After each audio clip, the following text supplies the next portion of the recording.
Carson. So he'll tweet or whatever.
Picked off at the 10, the 5, he'll go in on the third.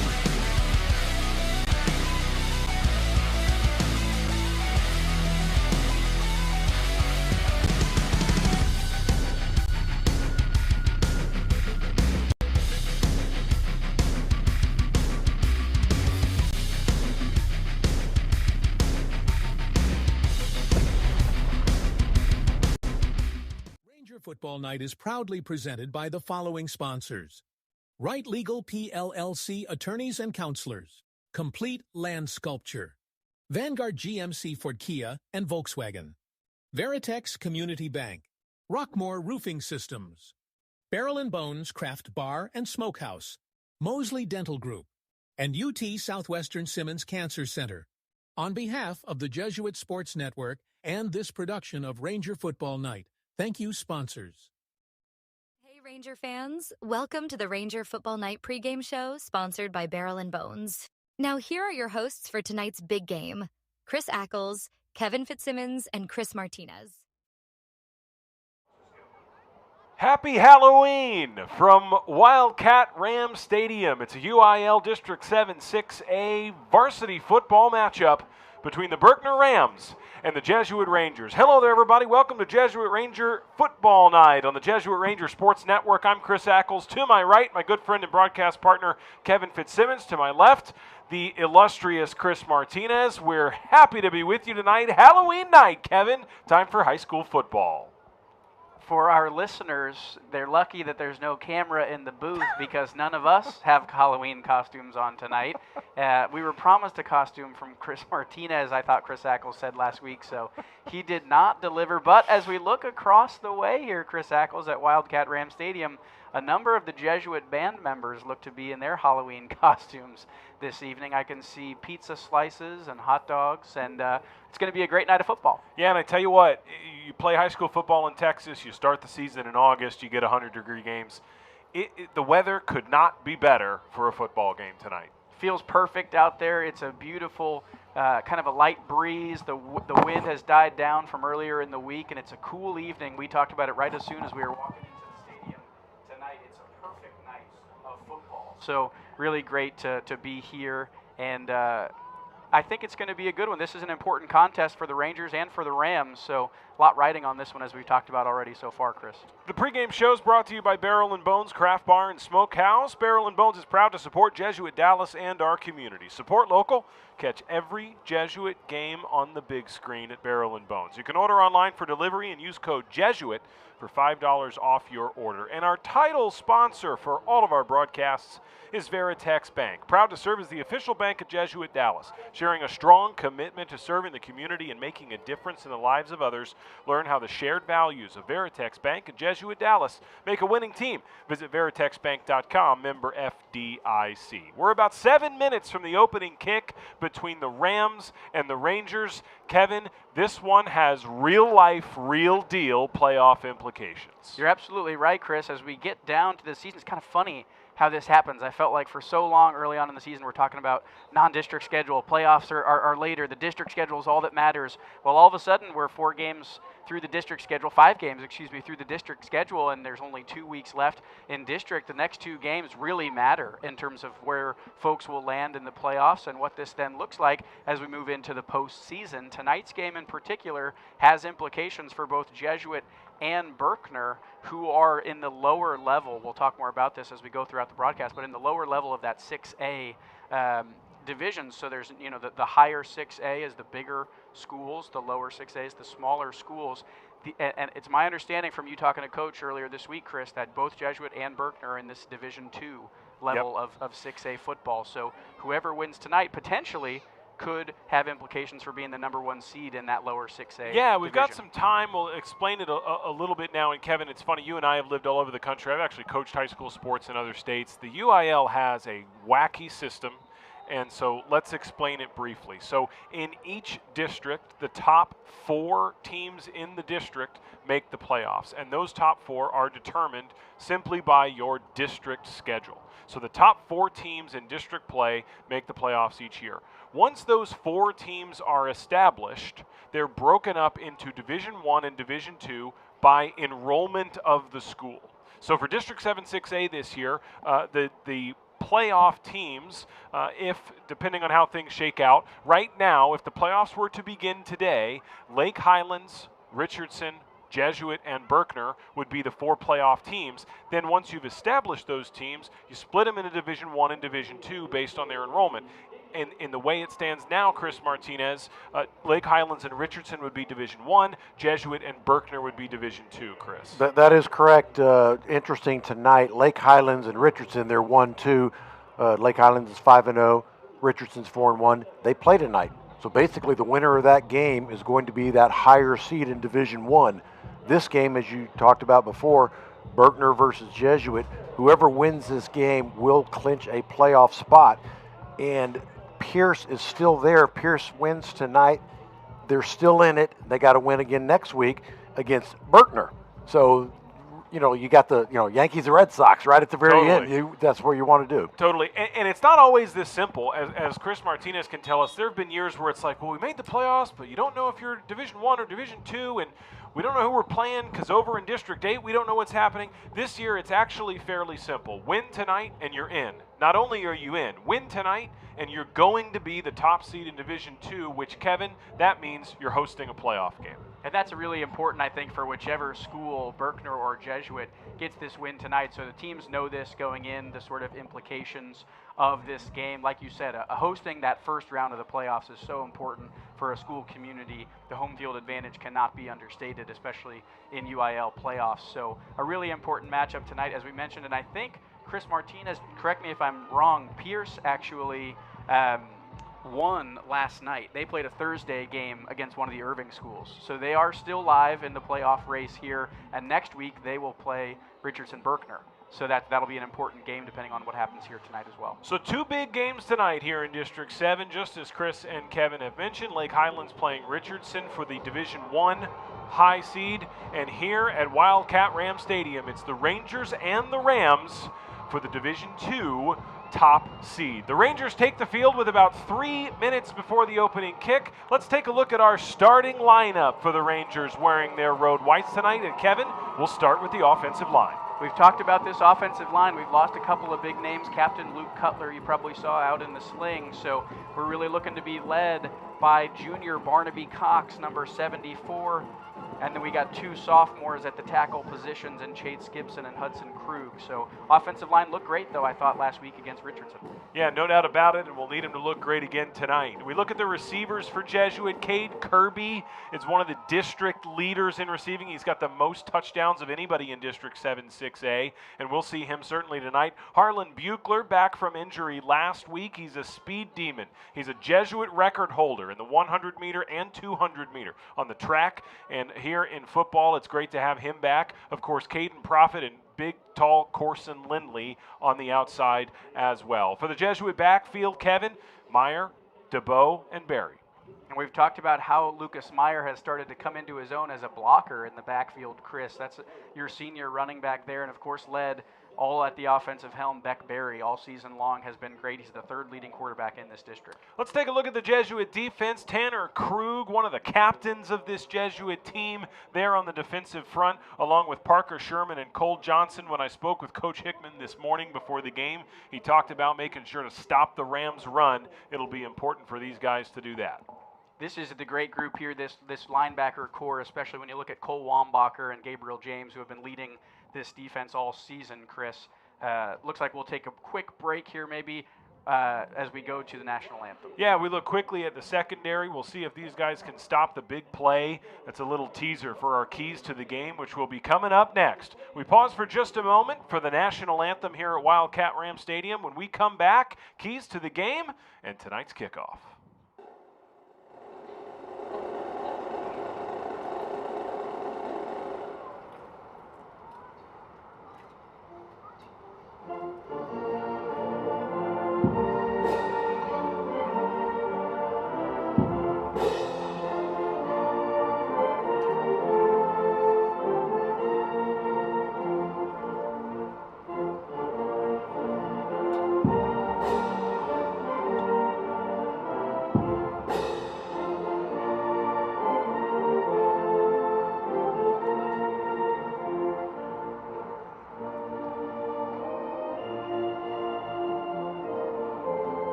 Here at Wildcat Rams Stadium, we're just about to get started between the Jesuit Rangers and the Berkner Rams. You're listening to the Barrel and Bones Craft Beer and Smokehouse pregame show. Barrel and Bones is proud to support Jesuit Dallas and the Jesuit community. Support local and catch every Jesuit game on the big screens at Barrel and Bones. Order online and use code Jesuit for $5 off your order. Kevin, we're just a couple of minutes from the opening kick. We talked about playoff implications, and let's take a look at tonight's keys to the game.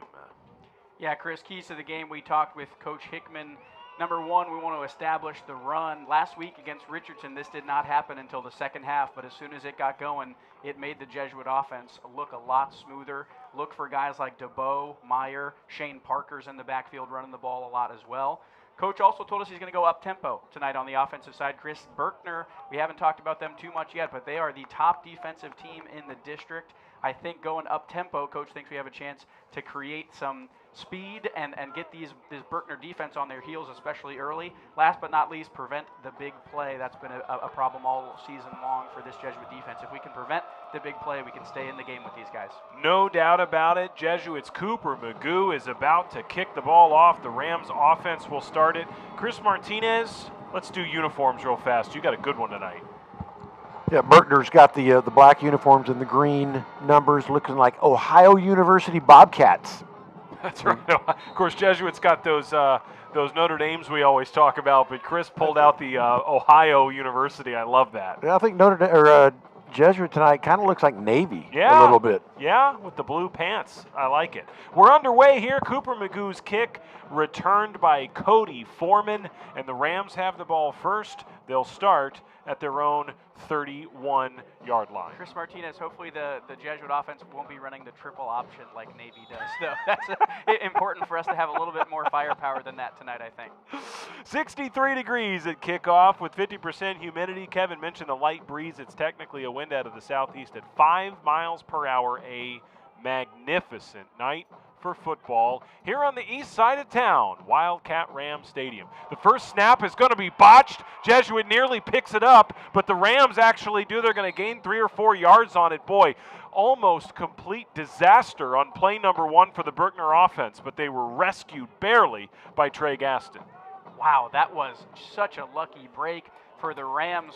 Quarterback that time for the Rams doesn't catch the snap cleanly, but thankfully the running back picks it up, and as you mentioned, Chris, gets a couple of yards. Jesuit unfortunately could have come on a fumble recovery there that time. 2nd down, 7 to go, and this time Jesuit gets the sack they were going for last time. It's going to be Joe Norman. Norman got in quick and brought down Aiden Parsons. What a great blitz that time, a great call from this defensive coaching staff for the Rangers. We talked about this linebacking core, Chris. They have been the playmakers on the defensive side of the ball all season long.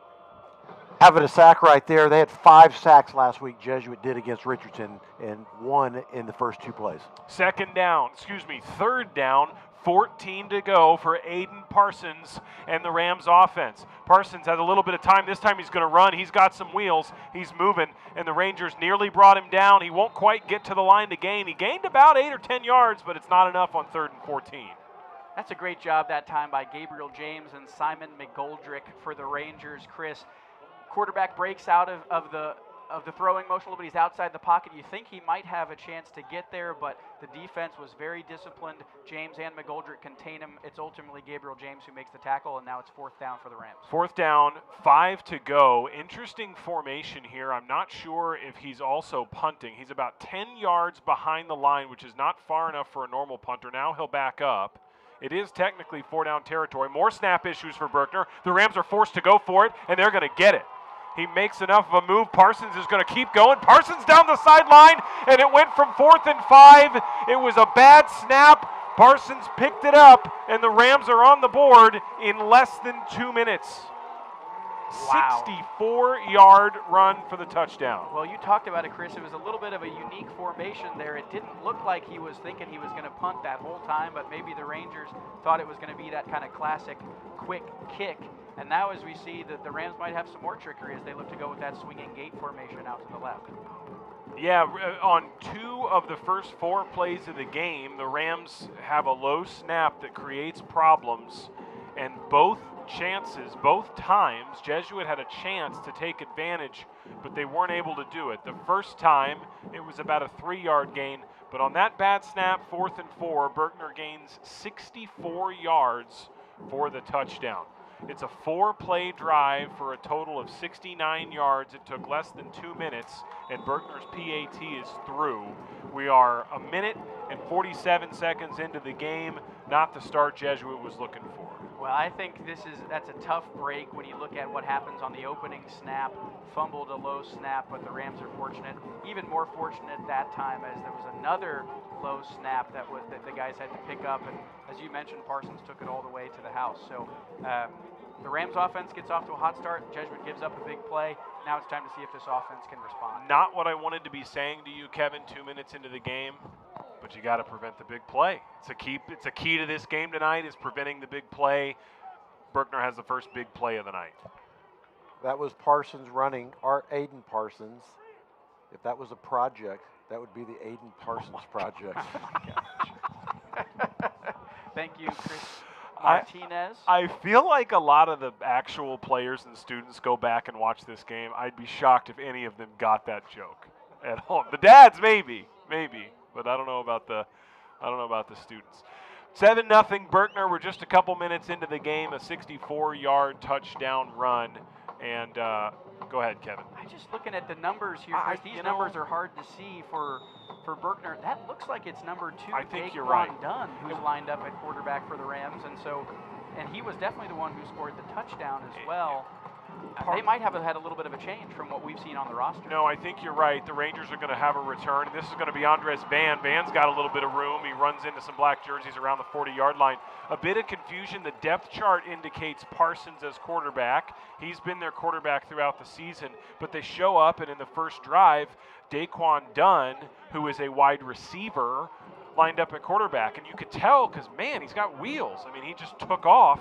So we'll have to see kind of what develops here, but you're right. It's number 2, Daquan Dunn, who scored the touchdown, and so we may have to go back and check the tape. Our viewers probably can faster than we can. Ranger offense takes the field. Our own 42-yard line. Barry's going to try to move. Flag on the play. He gains about a yard or two, but the flag is near the offensive line.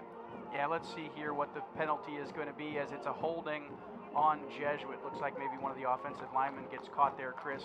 But as we take a look at this first series for the Rangers on offense, we talked about the Berkner Rams are excellent defensively, and this is important now, down 7-0 very early, that the Rangers can counter with some points, whether a field goal or a touchdown here on this opening drive, so that we don't get into a match where we're trying to catch up against a really tough defense. Yeah, Berkner has the top defense in the district and one of the top defenses in all of DFW. They average just 14.4 points per game for their opponent. The Rangers hand the ball off on second down. It's Ty DeBow. He's got a lot of space. DeBow up the middle. He gets the first down. He picks up about 30 or 40. Ty DeBow. It was a delayed draw, and the Rangers are in business. That was really great action, and now we see the up-tempo stuff that Coach Hickman talked about. They're on the ball. Up-tempo's right. Rangers inside the Berkner 30. Here's a handoff. Here's Berkner to the left side. He'll run into some Berkner defenders. He picked up a few yards on the play. Big play for the Rangers. DeBow gains about 40 yards, and Parker picked up a few more on first down. And now the Rangers have some time maybe to let the Jets cool. It was a great run by DeBow, and then Parker picks up a few more. So now it's second down, and Barry gets to settle this offense down a little bit, Chris. 2nd and 6 at the 24-yard line. Barry has DeBow to his right, Parker to his left, and 3 wide receivers out. You mentioned the Rangers. Up-tempo is the expectation on offense. Barry that time will go and put a secondary play in. He's back, looking to his right, throwing. It is caught in the end zone. We're 4 minutes into the game, and we're tied 7-7. Harlan Buechler, welcome back. Great throw, great catch. It was cover 1 that time, Chris Ackles, by the Berkner defense. You saw the corners pressed up on Kirby, pressed up on Buechler. I'm not sure that you're going to want to do that all night when you got Buechler who's running by folks, and he catches the ball in the end zone. It was a great job by Beck Berry to put it right where Buechler was going to be. When Beck Berry put the ball in the air, Buechler was neck and neck with his defender. But Buechler hit the gas. He blew his defender away. Berry knows exactly how fast number 1 is for Jesuit, and the Rangers are in the end zone. We are 3 minutes and 2 seconds into this game. It's going to be a fun night, Kevin. When you talk about the response this offense needed, Chris, they deliver right away. A big play. Let's go back because we didn't have a good chance to talk about it. Ty DeBow has a 40-yard run that time that really opens up the rest of the offense for the Rangers. As you mentioned, it was a little bit of a delayed draw. It was a counter play. Beck Berry's looking to his right. He hands the ball off to DeBow as he cuts back to the left. There was a hole 6 feet wide for him to run through. Great job by the Jesuit offensive line, and then everything else gets set up from there. Vanguard Auto Group sponsors all of our scoring drive summaries. Vanguard Auto Group proud to stand behind Jesuit Athletics. GMC, Kia, Ford dealerships throughout DFW. We're here to be your hometown dealer. Visit VanguardAutoGroup.com and schedule your test drive. Kevin, a 3-play drive for the Rangers, 57 yards. It took 1 minute and 17 seconds. It was a 24-yard touchdown pass from Beck Berry to Harlan Buechler. So the Rams score in 1 minute 47, and Jesuit says, I see you, and we'll score in 1 minute 17 to tie the game. Magoo's kick into the end zone. It is 7-7, 3 minutes into this game tonight. Chris Martinez, for my own football knowledge and for the football knowledge maybe of some of our listeners, 3-play drive that time. Is that because there was a penalty on the first play, so it only gets counted as one play? Yeah, the penalty doesn't count as a play, even though the yardage they gained was more than the scoring drive. It was a 57-yard scoring drive, but they gained 67 yards on the drive. Wow, that's fascinating. I think that happened last week in the Richardson game where it didn't match up.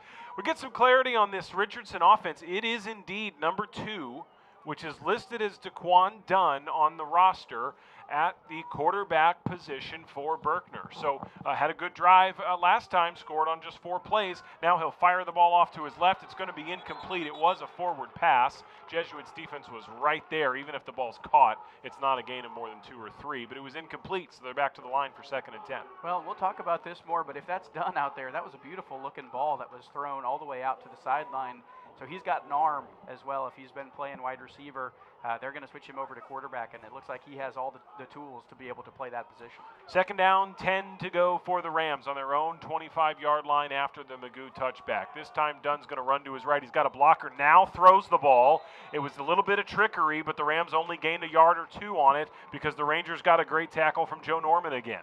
Great coverage that time by the Rangers. This is a little bit of a run-pass option. Dunn's out to his right. Looks like he has the opportunity to run it. Decides to flick it out wide at the very end, and there was 3 Jesuit linebackers and defensive secondary folks out there. It's Norman who makes the tackle for very short gain, if no gain that time for the Rams. Firm confirmation that it's Daquan Dunn. Finally have it. Okay, great. And thanks to Brian Henry, our sports information director at Jesuit, who does a great job sending us game notes. 3rd down, 9 to go from their own 26-yard line. Here's Dunn. He's going to have to move a little bit, but he's good at that. Running up the middle, and there's a flag down. He's got 5 yards. He's headed for the line to gain. Rangers stop him short, but there is a flag on the play. We'll see what it is.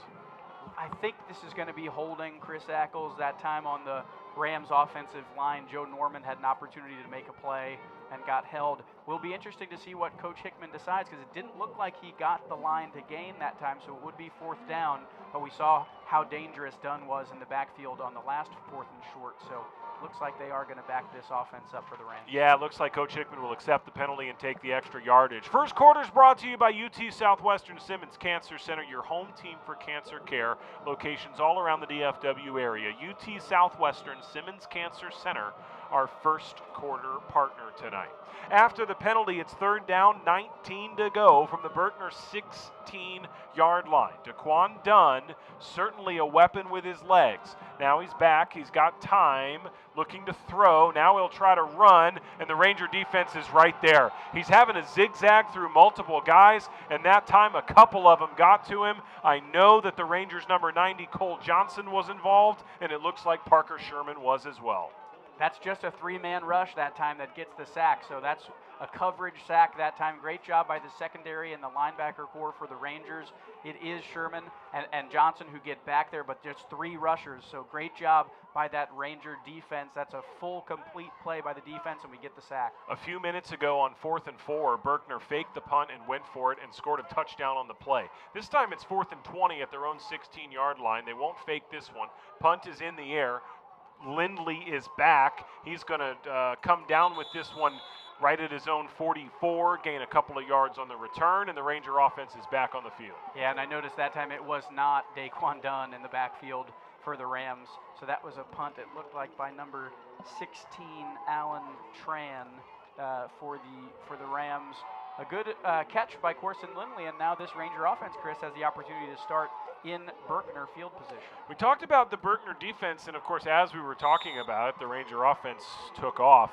They've got the 5th best defense in all of DFW at the 6A level, the best defense in the district, only giving up 14.4 points per game. Here's Ty DeBow to the right side. He'll gain 3 or 4. But even when you look at the yardage, this Berkner defense gives up only 212 yards per game. Jesuits had quarters more than that, and they're already at 67 tonight. A good start so far for this offense. As Coach mentioned, wanted to start to build the run early, and we've done that with Ty DeBow. Even right there, we've talked about Ty all season long, Chris. He does a great job after contact. He's contacted there maybe a gain of 3-4 yards. He gets another 3-4 yards out of it with 6 Rams chasing on his back. So credit to Ty DeBow. That now it's 2nd and short for the Rangers. 2nd down, 4 to go at the 37-yard line. Beck Berry, the ball carrier, he's going to gain 2 or 3.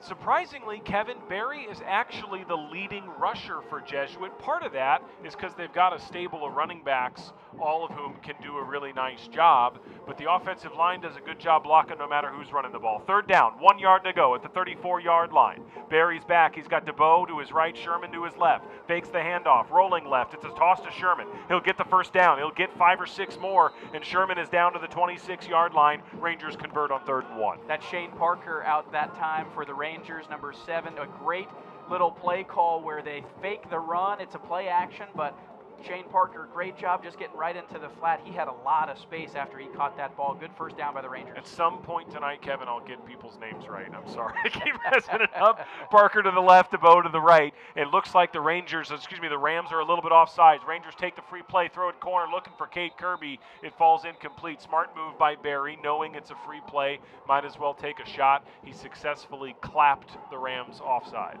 Well, and it's okay to talk about this now. I didn't want to talk about it when we had our first penalty, but looked at the notes before the game. The Rangers are the least penalized team in District 7 6A at about 4 penalties a game for 35 yards.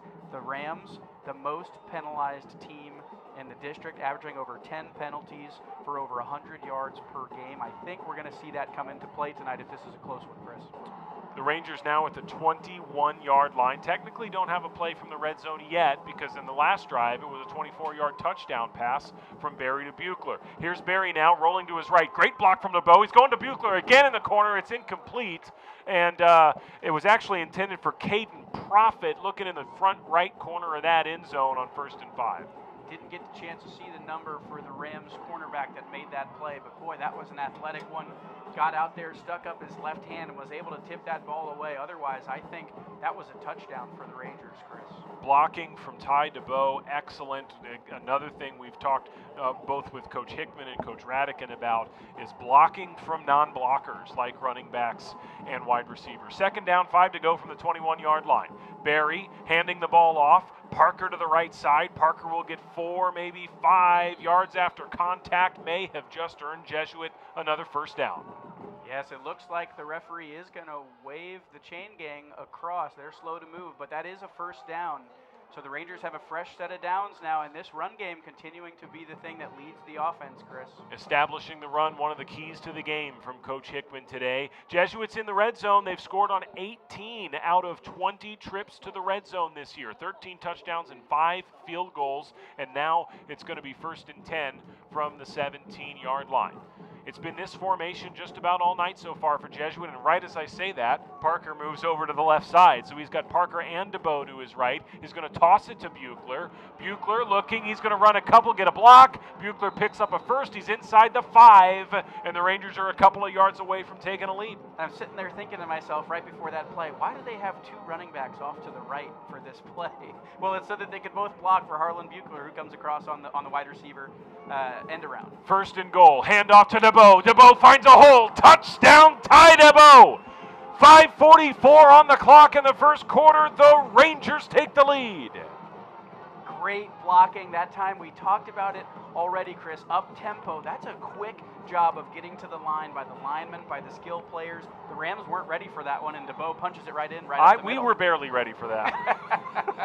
Well, that's typical. Yeah, that's normal.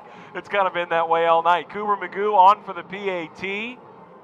It is up and through. Jesuits got a 14-7 lead. A little bit of a flag here at the end, so we'll hear from the White Hat on that. Before we do, we'll let you know that the scoring drive summary is brought to you by Vanguard Auto Group. But first, the first quarter is brought to you by UT Southwestern's Simmons Cancer Center. It's your home team for cancer care in North Texas. The only NCI-designated comprehensive cancer care center in North Texas and the absolute gold standard for cancer centers. UT Southwestern Simmons Cancer Center, your first quarter partner. Scoring Drive is brought to you, as always, by Vanguard Auto Group. Vanguard Auto Group is proud to stand by Jesuit Athletics, GMC, Kia, Ford, and dealerships all throughout the DFW Metroplex. VanguardAutoGroup.com. Schedule your test drive today. And while you were reading those, Chris, the referee did say it's a penalty that time on Berkner. Jesuit declined, so the PAT is good. It's 14-7, and now we can read that scoring drive, Chris Martinez. That was a 7-play drive, 43 yards, only took a minute, 48 seconds. Ty DeBow, a 2-yard run. That was his 2nd rushing touchdown of the year. There have been 3 touchdowns this game None of them have taken longer than 2 minutes. Berkner scored on minute 47, Jesuit scored in a minute 17, and then Jesuit scored again in a minute 48. And Kevin, we talked about Berkner defense, how great it is, giving up only 212 yards a game. The Rangers are already up above 100 yards tonight. This is what I love about high school football, Chris. We come in here, we think this is going to be a great defensive matchup tonight, the Rams and the Rangers. All of a sudden, it's 14-7 with just less than 6 minutes in the first quarter. So maybe we got ourselves a shootout on our hands tonight. Who knows? The whole drive over here, we're talking about, oh man, this could be a low-scoring defensive game. It's 14-7 halfway through the first quarter. We talked about playoff implications. The winner of this one will be the top seed in District 7 Division 2. Top seed means the winner of this one gets to host a playoff game. It'll be 2 weeks from tonight, and it will either be right here at Wildcat Ram Stadium if the Rams win this game, or it'll be at Ranger Stadium if Jesuit wins this game. So the Rams offense will be back on the field. It is going to be number 2, Daquan Dunn at quarterback, 1st and 10 of the 25-yard line. Yeah, and I see Aiden Parsons on the sideline for the Rams, so I'm wondering if he's hurt or something, Chris, as there's a great tackle that time by number 21 for the Rangers. That's Jackson Gare. A great stop, just goes right after the quarterback Dunn on that little option play. I was going to say, Dunn looked like he was trying to run the option, and Gare just took him down before he even had a chance to pitch or make a decision. He just got him. Yeah, we were surprised to see Daquan Dunn being a quarterback. He did come in tonight. He threw 4 passes this year, but now he's the starting quarterback. This is game 9.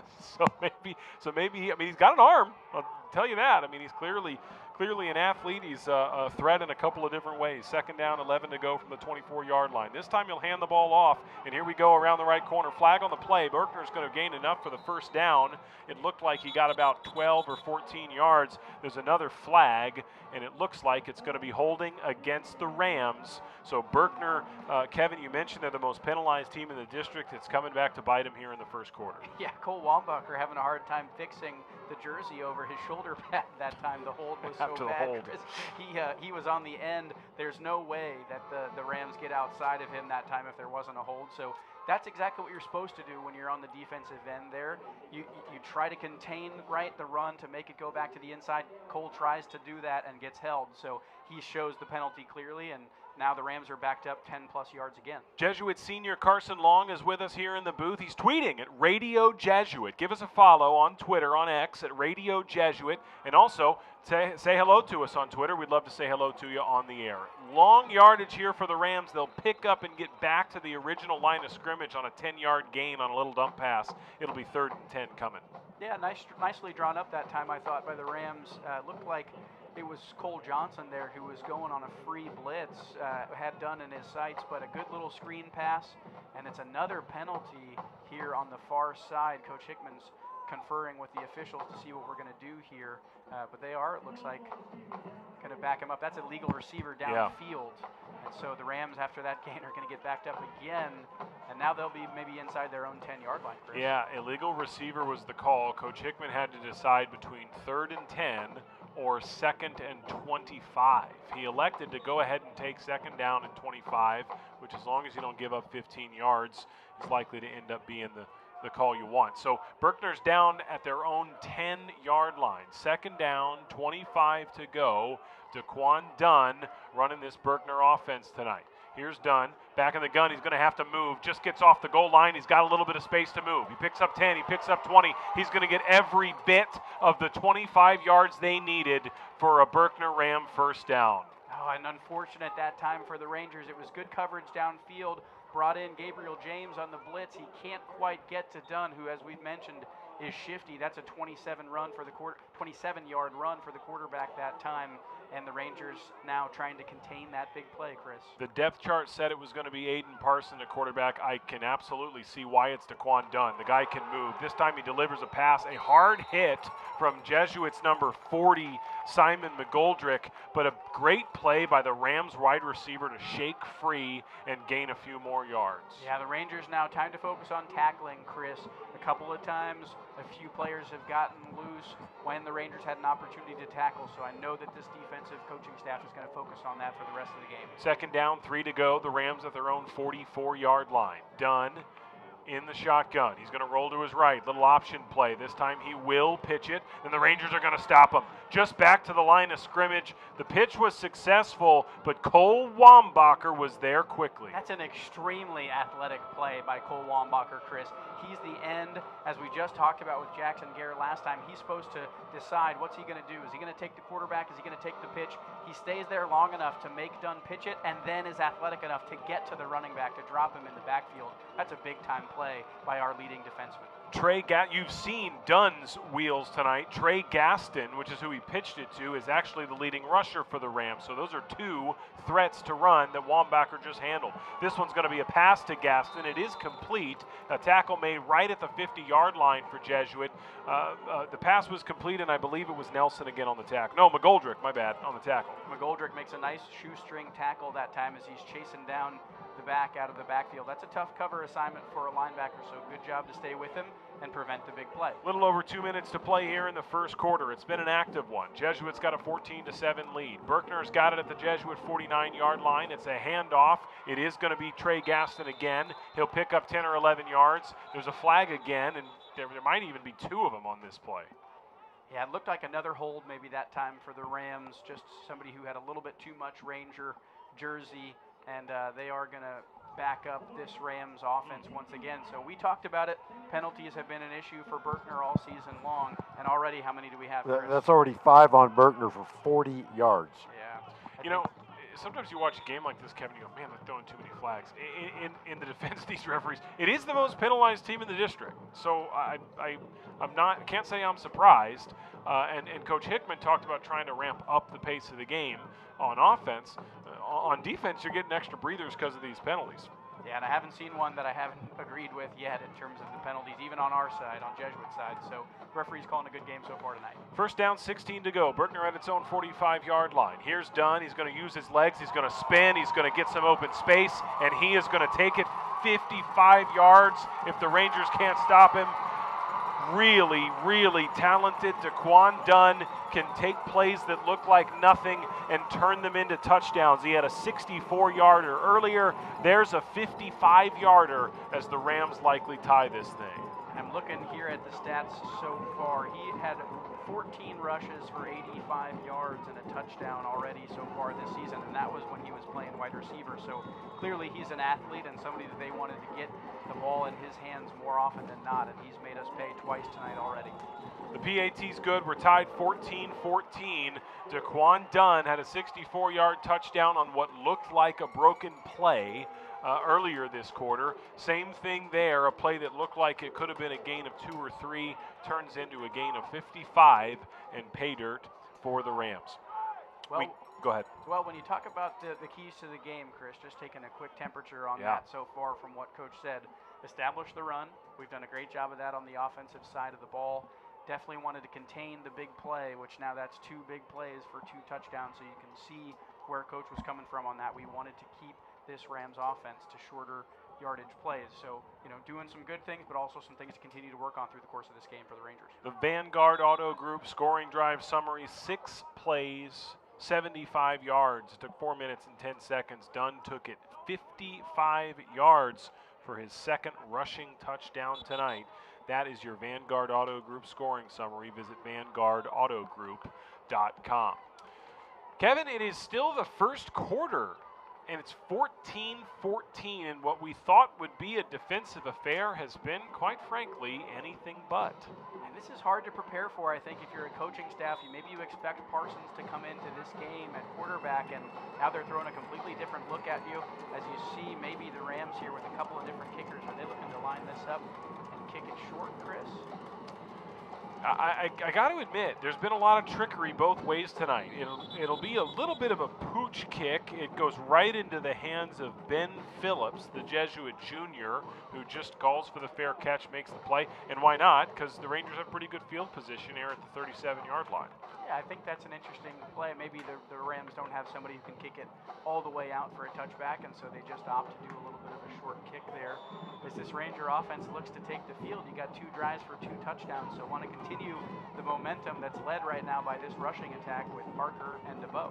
The Rangers at the 35-yard line as he's got Profit and Buechler to his right. He's got Kirby off to his left. Here's the snap. He's going to look towards Kirby. Kirby's got some room.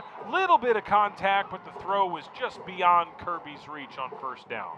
Yeah, I like that look that time. Again, Berkner's up in cover 1, press coverage. I mean, that cornerback is right there in Cade Kirby's face, and I think if he gets the opportunity to be out in space, he can make some catches down deep. So I like the Rangers trying for it that time. As we mentioned, the throw just a little bit too long for Cade that time. Last week we saw a lot of 4 and even 5 wide receiver sets from Jesuit. This week it's been a pretty consistent formation, as we'll have a flag on this one. This one's going to get whistled dead for what looks like an illegal procedure penalty against the Rangers. Yeah, unfortunate that time. I think the snap just ended up being a hair late, so the rest of the offensive line had started to move before the ball was in play. So don't want the Rangers to catch the bug of the Berkner penalties here. That's a couple offensive penalties so far that have set us back. So hopefully the Ranger discipline can continue that we've seen all season long. A minute 26 to play in what has been a spectacular first quarter here at Wildcat Ram Stadium. 14-14 is your score. First, second down, 15 to go. Jesuit at its own 30-yard line. Barry going to look long for Kirby again. That one thrown a little bit long, similar to last time. Kirby not happy with himself. Ended up being overthrown from Barry, and it creates a 3rd and 15. Yeah, looking for that same kind of play. Again, these corners are pressed up. We think our receivers have the opportunity to beat them down the field. Barry's got to do what he did on that touchdown throw to Harlan Buechler, right? Put enough air under it, let the receiver come into it, and make sure that we have an opportunity for the Ranger offense, these receivers especially who've been playmakers all season long, to catch the ball and make a play with it. Co-offensive coordinators, Coach Radican and Coach Livingston, they're going to send Parker out wide right now, so it's trips right for the Rangers. Then they'll hand the ball off to DeBow. DeBow got hit early, but he bounced off of it. He's going to gain 10 or 15. He'll get the first down. He'll get past midfield. Another delayed handoff to Ty DeBow, and another 20-plus yard gain. He picked up 23. Wow, what a great job that time. It's that same exact little delayed counter draw for the Rangers. DeBow met with some force right in the backfield as soon as he got the ball, but he bounces off of it nicely, and then it was daylight, room to run on the left-hand side. 1st and 10 Jesuit. They're in the Berkner territory at the Rams' 47-yard line. Parker is now standing back behind Barry. Rangers lost the ball. Parker's there to pick it up. He's going to gain yardage. He's going to get a first down, and he's got a little more room to move. The Rams benefited from an almost broken play earlier, and now Jesuit gets it back, fumbling the ball in the own backfield and still picking up the first down. Chris, something I've had to learn this season when we have the hot mic on all the time is to not yell out when something exciting happens on a play. Beck Berry loses the ball that time. I'm thinking, oh my goodness. But as you mentioned, a fortunate, not even a bounce, a roll that time to Parker, who picks it up and gains over 20 yards on the play. The Rangers fortunate, as you mentioned, just as Berkner was that first time. Yeah, it is. It's tempting. Sometimes you listen to broadcasts and you hear the color guy going, ball on the ground.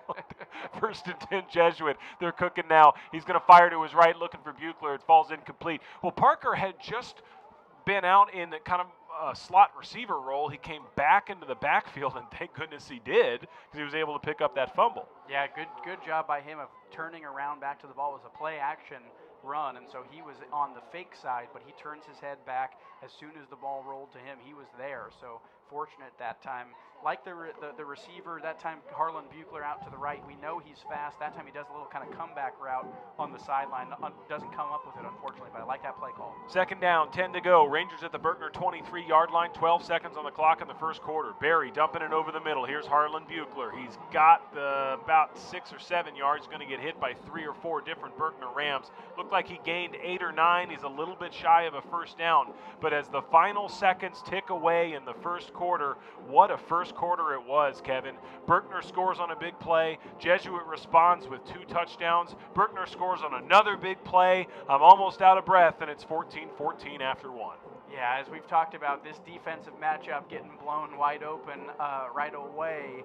great job, I think, by this Ranger offense, Chris, now as we are driving again in this at the end of the first quarter. But good consistency of plays, a good diversity, I think, of run versus pass. Really excited by what we're seeing from this talented offense. And now the defensive side of the ball has got to do their part, right? They can't give up the big play. Clearly Dunn is very athletic. He's good with his legs. And we want to make sure that we can hold Berkner to fewer points so that this offensive production can build us a little bit of a lead here in the second quarter. Follow us on Twitter at Radio Jesuit. Say hello to us on Twitter if you'd like, as Jesuit Senior Carson Long running the Twitter account for us tonight. We'd love to say hello, or you can shoot Kevin or I a text as we head to the second quarter. The second quarter is brought to you by the title partner, which is Veritex Bank, sharing a strong commitment to serving the community and making a difference in the lives of others. Learn about the shared values between Veritex Bank and Jesuit Dallas. Visit veritexbank.com, member FDIC. Kevin, as we begin the second quarter here at Wildcat Ram Stadium, the Rangers are in the red zone. It's third down, 1 to go at the Berkner 14-yard line. And these Rangers love the red zone, as we've mentioned, 18 out of 20 scores. We're talking about mostly touchdowns there and 5 field goals, so opportunity now to do what we love and score in the red zone once again.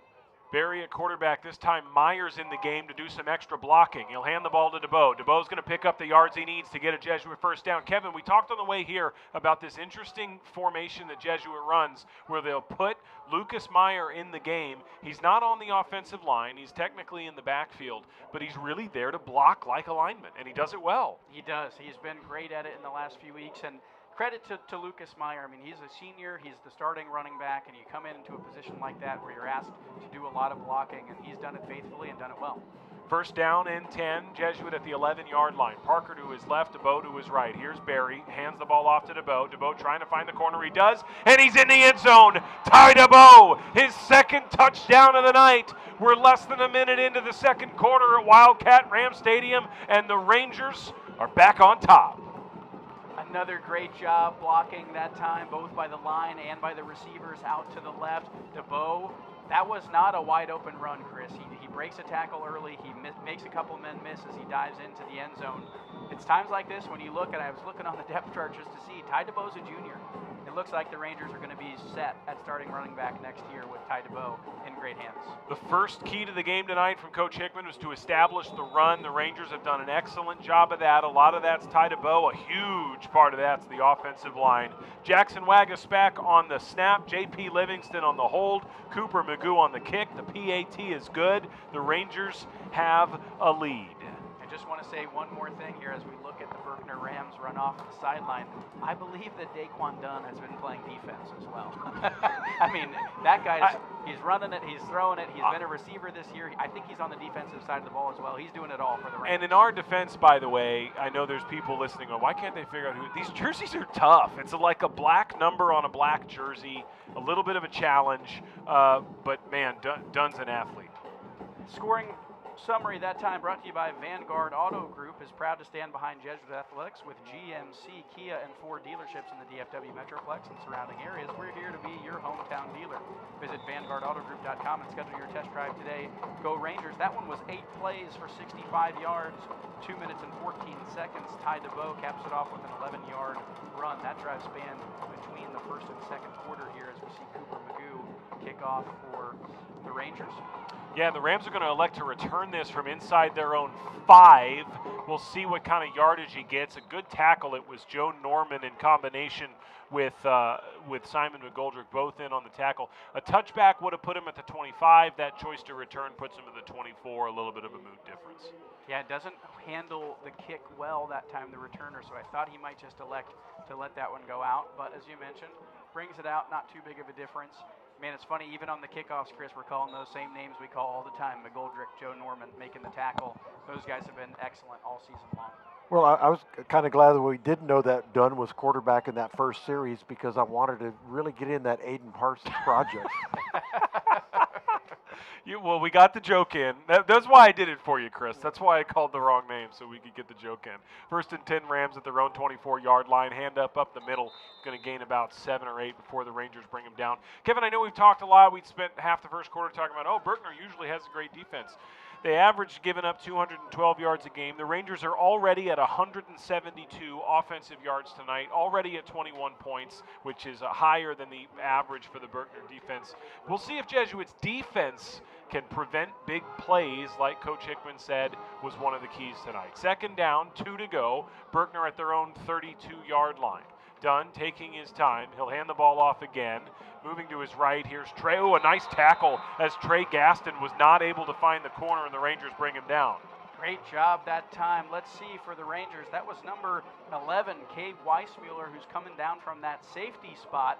Gaston tries to stiff arm, but Weissmuller holds on. That's a big-time tackle there when it was second and short. So love to see a third down created for the Rams, who are trying to establish the run themselves as well. Third down and 2 for the Rams. They will take their time to get the play in. We're 2 minutes into the second quarter, 10 seconds on the play clock. Dunn claps the ball into action. He's going to do it himself. Off to the left side, and the Rangers get to him right at the line of scrimmage. It was Cade Weissmuller.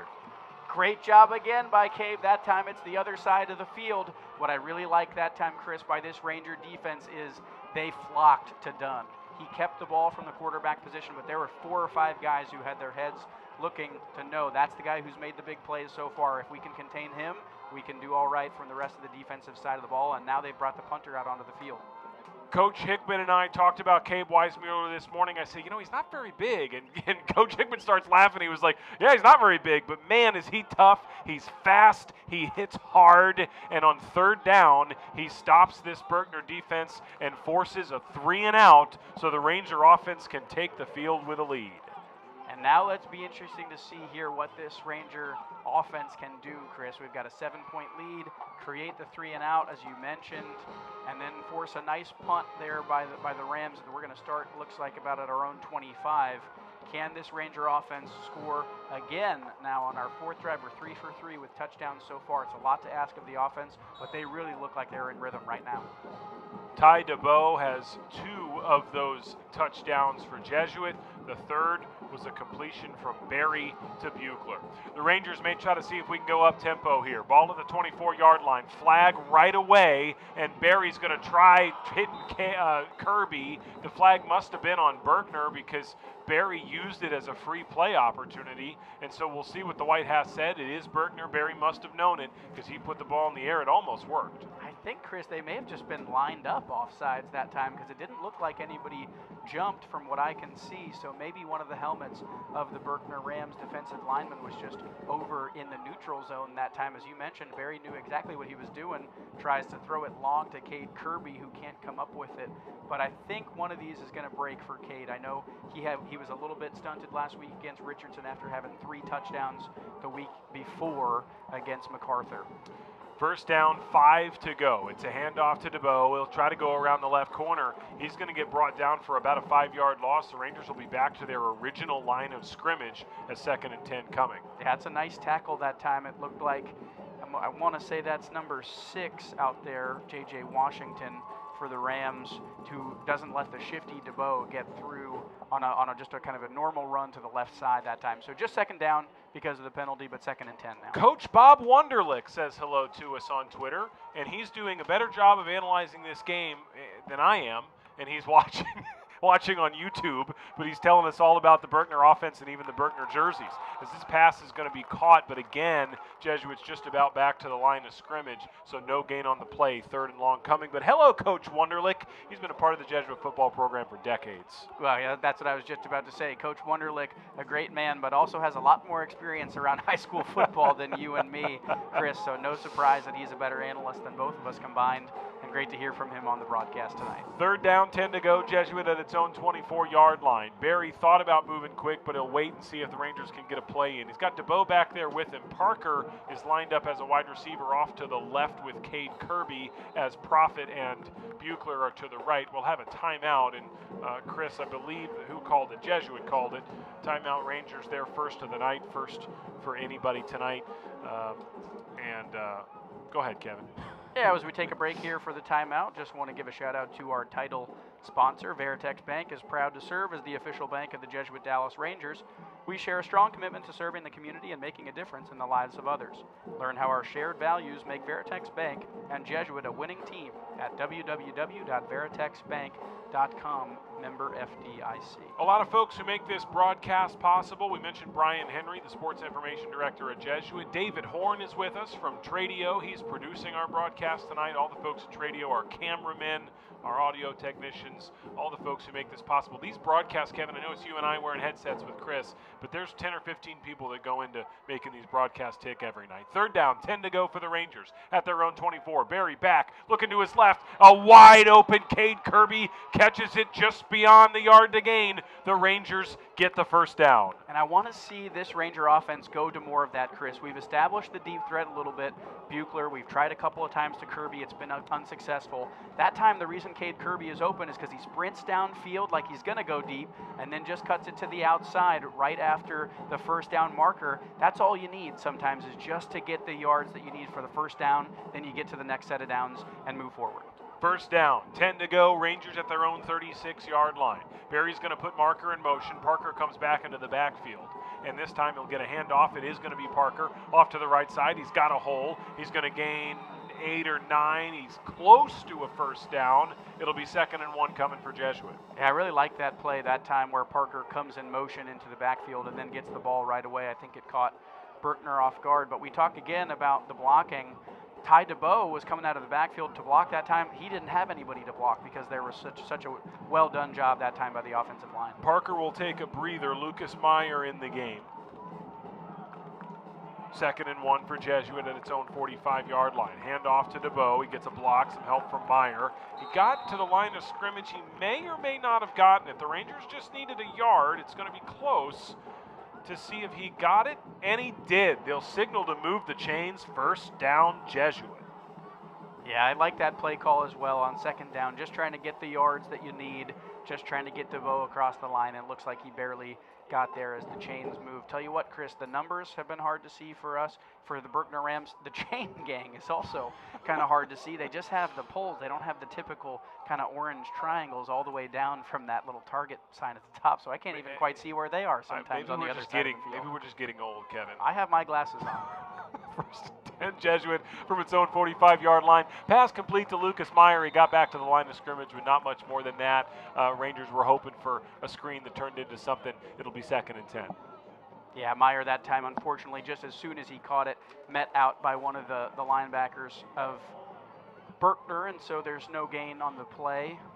Let's see here what the Rangers go with. Kevin, we got a little bit of time. Tell us about the Right Legal halftime show. Excited tonight about the Right Legal halftime show. We're going to have Father John Pulse with us, who is the current VP of Mission for Jesuit. He was ordained a priest 3 years ago and is in his 2nd year with Jesuit Dallas. So excited to talk to Father John. I'm pumped for that conversation. Father John worked at Jesuit New Orleans. He worked at Strake Jesuit. Now he's at Dallas Jesuit. So really excited to chat with him. 2nd and 10 for the Rangers. Barry throws it off to the right, looking for Ty DeBow. DeBow lost it. It hit him in the hands, but he lost control of it and fell. It'll be 3rd down and 10. Father Pulse was at Strake Jesuit in Houston. He was at New Orleans Jesuit with the Blue Jays down there. Like you said, been a priest, I believe 3 or 4 years now with the Jesuits. Really excited to talk to him in a few minutes on the Right Legal halftime show. We hope you'll stay with us. 3rd down now here for the Rangers, Chris. 3rd and 10. Barry has DeBow with him. DeBow's going to block. Barry's going to have a delayed draw. He's going to run off to the left, picks up about 6 or 7 yards, and is brought down. Decision coming for Coach Hickman. 4th and 3 near midfield. It's 4-down territory, I believe. The Rangers are going to go for it. Yeah, they're going for this, I think, and they want to try to get everybody up to the line quick. Let's see what happens here. Barry tried to draw Berkner off sides. He did. Free play. Looking for Buechler. It's picked off, but this is going to come back. And again, Barry does a good job of knowing when Berkner has jumped, he's got a free play, and he often goes for it big time. That is penalty number 7 against the Berkner Rams here in the first half, and that will result in a Ranger first down. And I thought that was exactly the play that time by the Rangers. When you rush everybody up to the line, you try to get that quick hard count to make them jump. Somebody does for the Rams. Tell you what, guess who picked that ball off for the Rams, Chris? No way. Was it done? Number 2, Daquan Dunn. He's amazing. Wow. He's that having was a an great athletic-looking play. Obviously, it's not going to count as the Rangers get first down on the penalty. Maybe this is like Jackie Robinson Day where everyone's wearing number 2. Well, they're wearing something. We don't always know what it is. It's a little bit difficult to read these jerseys. 1st and 10, Jesuit from the Berkner 43-yard line. It's a handoff, and the Rangers are going to lose a couple of yards. Berkner swarmed right after the ball was handed to Ty DeBow. It's a loss of 3. And now I think we start to see this Berkner Rams defense that kept Lake Highlands even to 21 points, or 24 points, excuse me, a couple weeks ago, Chris. They are really swarming on the defensive side, getting a lot of people into the backfield now on short runs and short passes. So Rangers, a little bit stilted this time on their drive, this 4th drive, trying to make sure we can capitalize on the 3 and out last time from the Rams offense. 2nd down, 13 to go from the 46-yard line. Barry has to hurry. He dumps it off to the left. Cade Kirby's got a little bit of room. He got past that first line, and he picks up 7 or 8. And I have no idea how Cade Kirby escaped that tackle on the left-hand side. Boy, a great throw in a tight space by Beck Berry when he had 4 Berkner defensive linemen in front of him. Kirby catches it and somehow gets through the bodies to get positive yardage for the Rangers, and that's really fortunate because now it creates a 3rd and short in what I think, as we've just seen, is go for it territory, 4th and if we do end up with a 4th down here. The Rangers are 4 for 5 on 3rd downs tonight, including at least one that was 3rd and very long. This one's 3rd down and 4 to go. Parker to the left, DeBow to the right. Barry fakes the handoff. He's throwing long down the left sideline. Did he catch the football? He did. Cade Kirby with one hand. 1st down, Jesuit. Oh my goodness, when you talk about athleticism out there along the sideline, they've tried to get the ball to Cabe. That time he does it. 1st and 10, 1st and goal rather, from the 10, panned off to Parker. He'll get a yard or 2. Cade Kirby looked like a baseball player, only left hand needed to catch the football there. Jeez, and walking the tightrope on the sideline as well. There's 2 officials on that side. They both signaled catch, so I'm for sure that one was brought down. But boy, that's a big-time catch by Kirby on a 3rd down when the Rangers needed it. And now they'll take a little bit of time to slow down this tempo on 2nd and goal. Parker picked up 2 yards on 1st and goal at the 10-yard line, so now it's 2nd and goal from the 8. 4 minutes to play until halftime here at Wildcat Ram Stadium. Barry looking off to the left. It's in the corner of the end zone, incomplete. Kirby and Parker were both over there, got a little bit crossed up. Jesuit trying to add to a 21-14 lead. And this is a really important play now at 3rd and 8.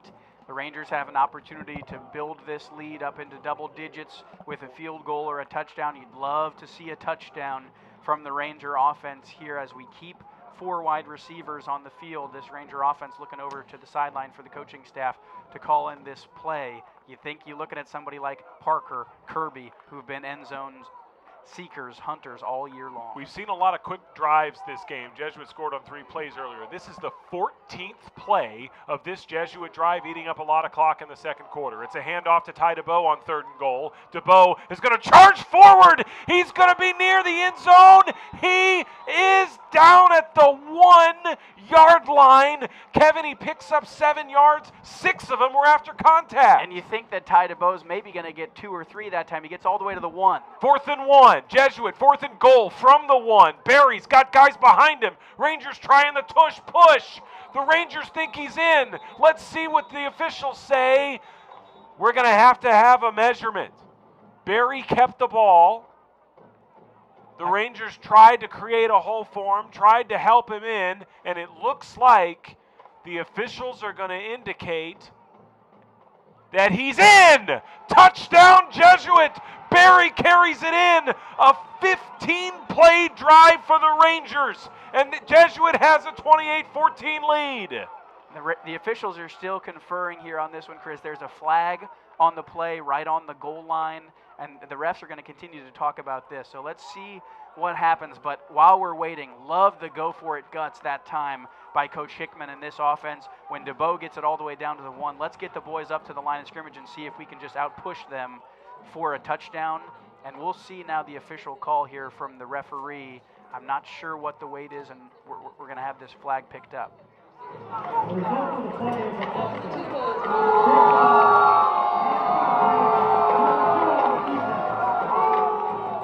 looked like it was a touchdown called, Chris, and then they had a penalty for illegal hands to the face by the defense. That's obviously declined by Jesuit, and so the touchdown stands. And now Magoo to try and see if we can make this a 28-14 lead for the Rangers. Touchdown stands, 15-play drive for Jesuit. Barry carries it in. It took every single one of the 11 Jesuit Rangers in white jerseys to gain that yard as Magoo is on for the PAT. It's good.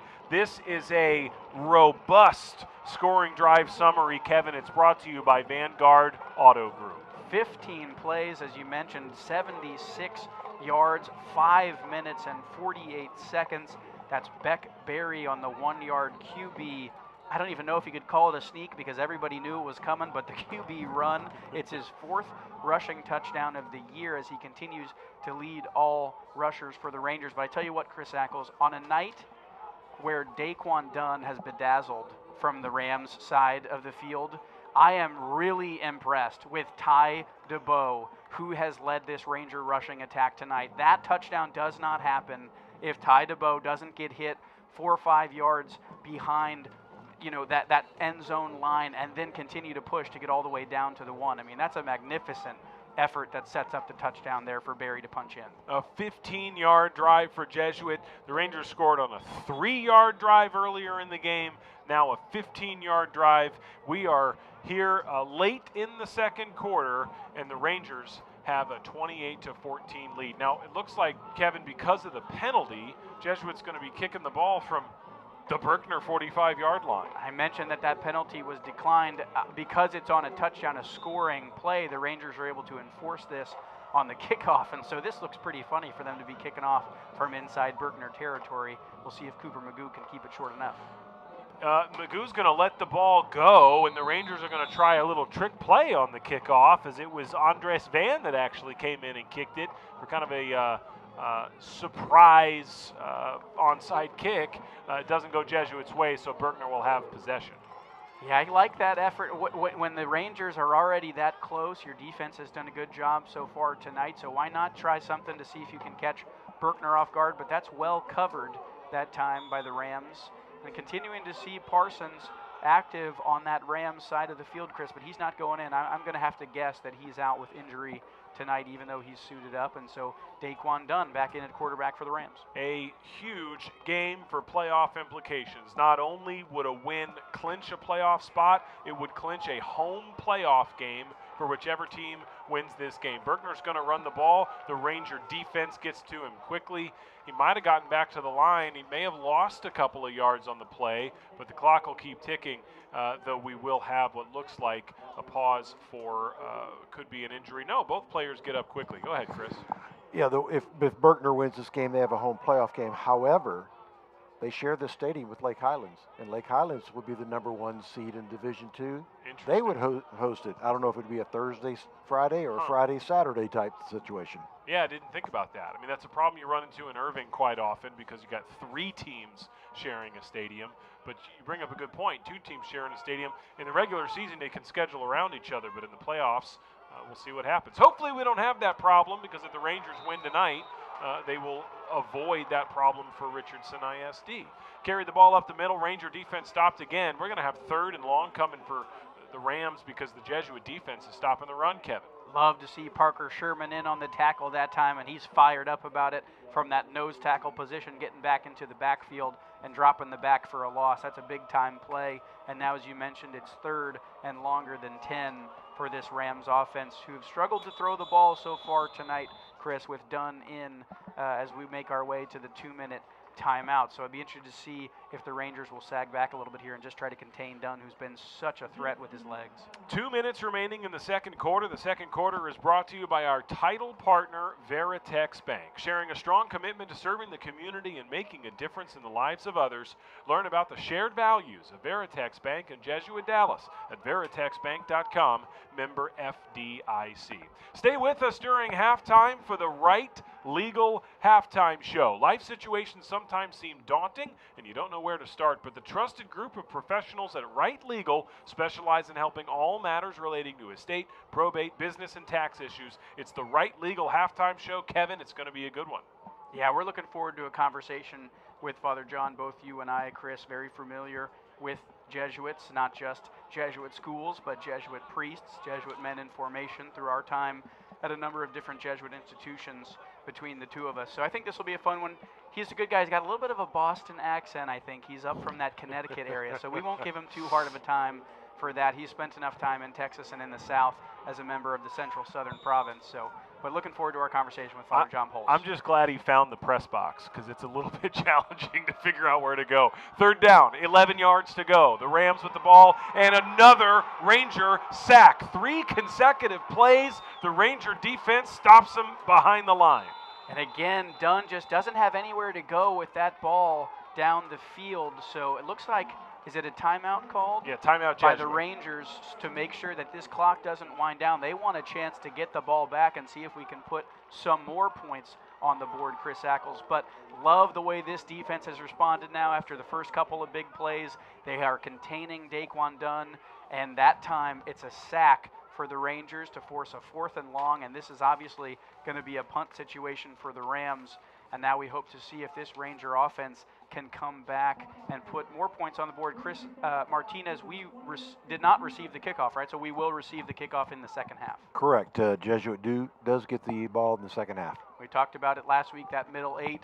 This will be an important opportunity for the Ranger offense to try and put some points on the board. Want to say hello to Bree Radican, the wife of co-offensive coordinator Patrick Radican, my wife Mary Catherine Rao listening. If you want to say hello, shoot Kevin or I a text or say hello to us on Twitter at Radio Jesuit. This Jesuit coaching staff gets these guys into shape every day. Let's give them a quick shout out and a hello. Of course, head coach Brandon Hickman is in his 15th season. Associate head coach and defensive coordinator is Don Woods. The co-offensive coordinators are John Livingston and Patrick Radican, and assistant head coach, linebacker coach Paul Maturi.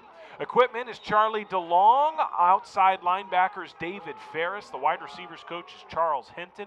The secondary coach is Coach Greg Meek. 4th down, Berkner punting. Corson Lindley, that ball's over his head. It's going to roll, it's going to roll, it's going to roll some more. And Jesuit might try to score quick, but if they do it, they're going to have to go 92 yards in less than 2 minutes. That's a 68-yard punt from Berkner. Kevin, I'll quickly finish off here as Corey Pointer, J.D. Wagner, and Rick Lefebvre are also coaches for this Jesuit football team. And you talked about at the beginning of the year, Chris, how important it has been for this Jesuit football team to have multi-sport athletes on the field. Think about how many of those coaches are coaching multiple sports as well and lending their time and talent to football. So you think about Coach Gavin and Coach Pointer, who both coach baseball, Coach Hinton, obviously coaching track and field, Coach DeLong, the head soccer coach for the Rangers. So just great to see those guys contributing so much of their time to this football program as well as to other sports. 7-yard line for Jesuit. Rangers taking over at their own 7 as Barry's going to hand the ball off to Ty DeBow. He'll gain a few and get brought down. No, you're exactly right. Before the game, I saw Coach Gavin. He coaches multiple sports. Of course, you mentioned Coach DeLong, Coach Pointer, multi-sport athletes, multi-sport coaches, all part of the Jesuit athletics community. As looked like the Rangers didn't gain a yard on that play, and now, given how far they are, where they are on the field, they're content to let the clock run a little bit. Yeah, I think once that punt gets hit, you just want to prevent some sort of disaster from happening with a botched snap or a sack or something like that. So the Rangers content just to try to keep the positive yards moving forward here and make sure that there's no turnovers. 1 minute on the clock here in the second quarter. Rangers run the ball up the middle as the clock will continue to tick. We talked about Berkner having a great defense. Sports Information Director Brian Henry tells us that the Rangers 28 points here in the first half. It's the most points any team has scored against Berkner in a half this season. And Jesuit will be going into halftime with a 28-14 lead, Kevin. Yeah, that's a great statistic and an important metric for this Ranger offense, who I think has struggled to get off to hot starts so far this season. I mean, that's an excellent way to make sure that our stamp is on this game early, is that you come out and you score points. And when Berkner scored first, we were a little nervous to see how we would respond, and the Rangers have responded well time and time again. With about 10 seconds on the clock in the half, this is going to be Shane Parker carrying it up the middle, going down, and the final seconds are going to tick away. High atop Wildcat Rams Stadium here in East Dallas. with David Horn and Carson Long, Chris Martinez, Kevin Fitzsimmons, Chris Ackles. Thank you for joining us here on the Jesuit Rangers Sports Network. The Rangers have a 28-14 lead as we hit the Right Legal halftime show. Stay with us. We'll take a quick break, and when we come back, it's the Right Legal halftime show with Father John Pulse here on the Jesuit Rangers Sports Network.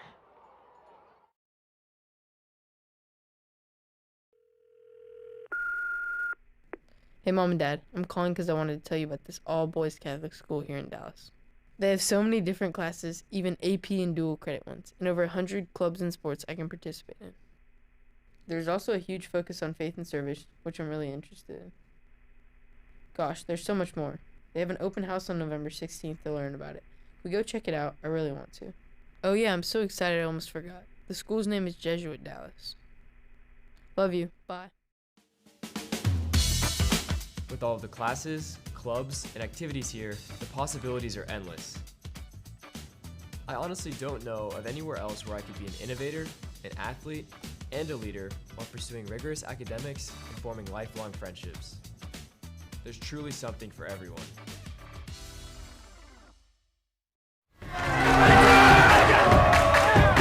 Tried to get one into the back of the net. Caught! Touchdown! Jesuit, what a catch! Score! He does it as a goal! Goal!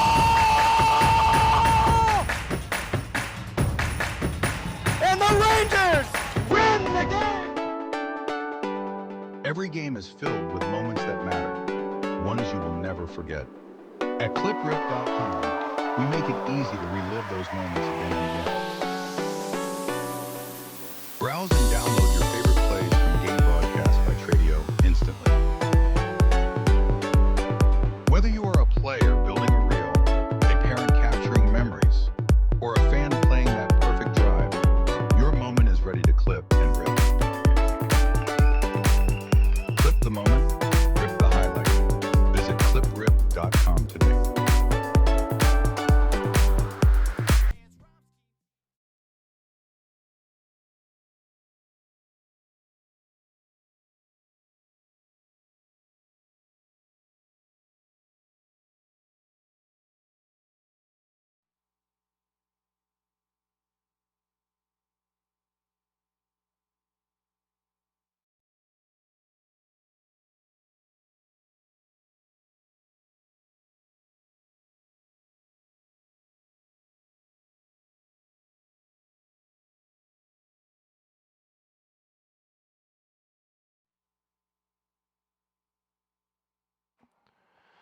The Jesuit Rangers have a 28-14 lead here at Wildcat Rams Stadium.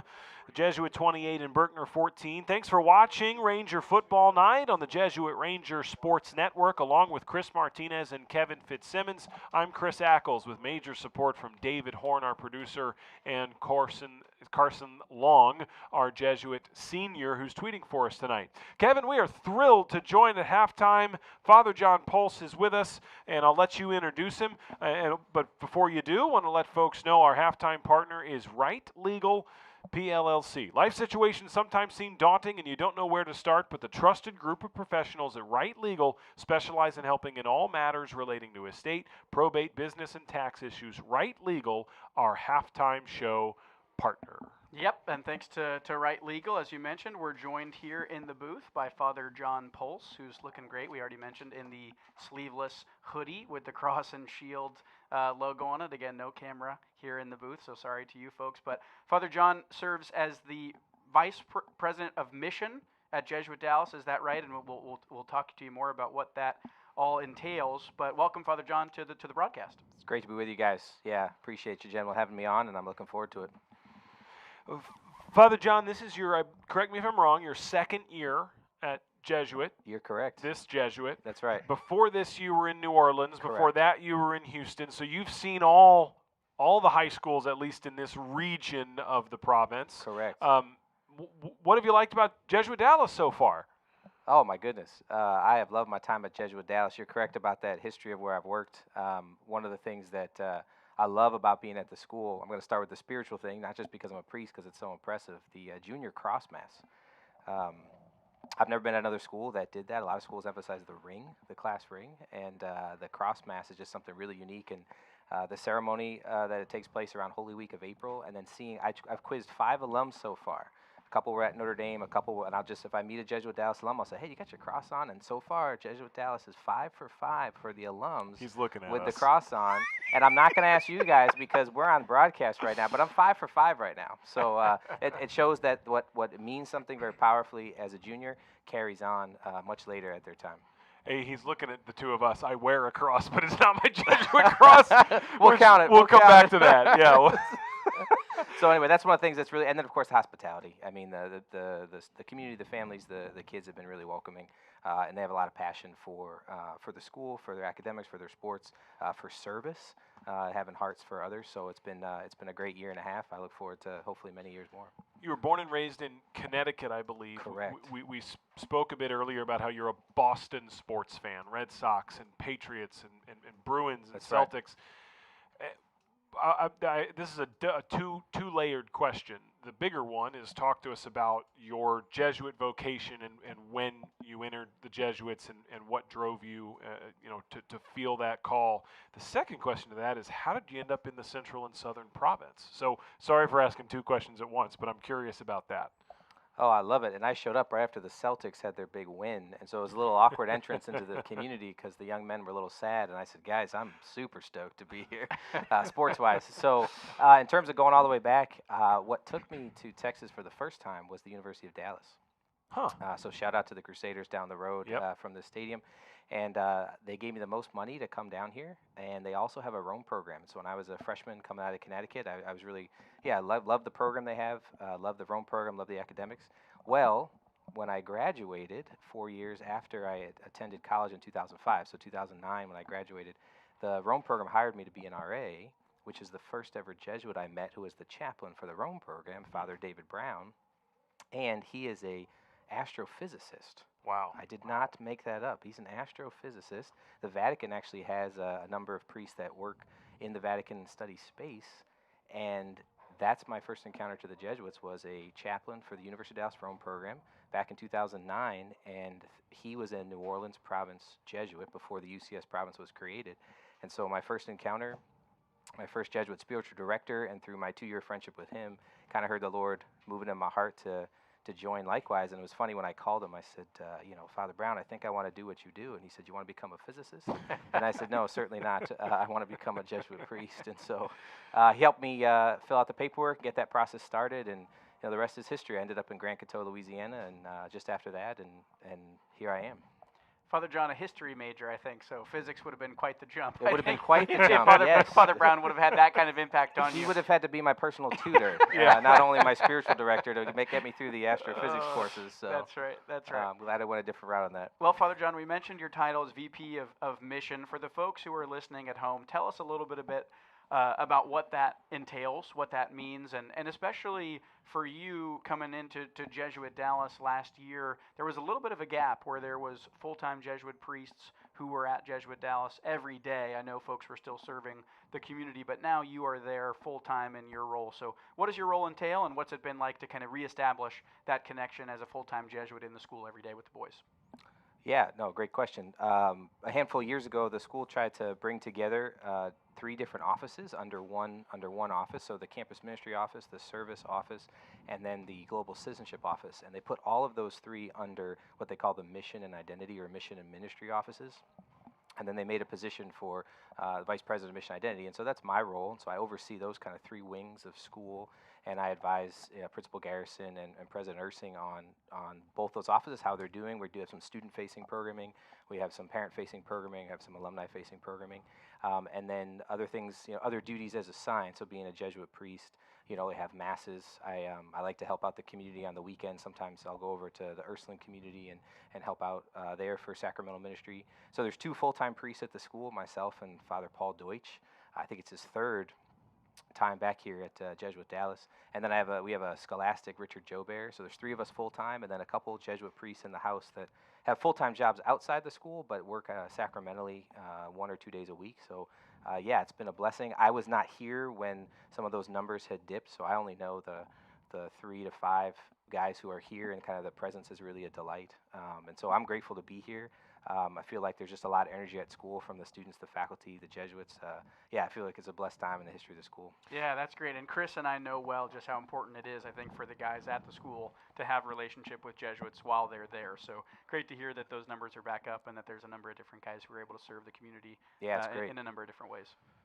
And, you know, you talk about vice president of mission and identity, and you have experience at other Jesuit schools. We were talking about, I had an opportunity to teach and coach at 2 other Jesuit schools, Loyola Academy in Wilmette, Marquette High School in Milwaukee. Kevin, you know, you've got friends who went to SLU High in St. Louis, Rockhurst High School in Kansas City, St. Ignatius High School in Cleveland.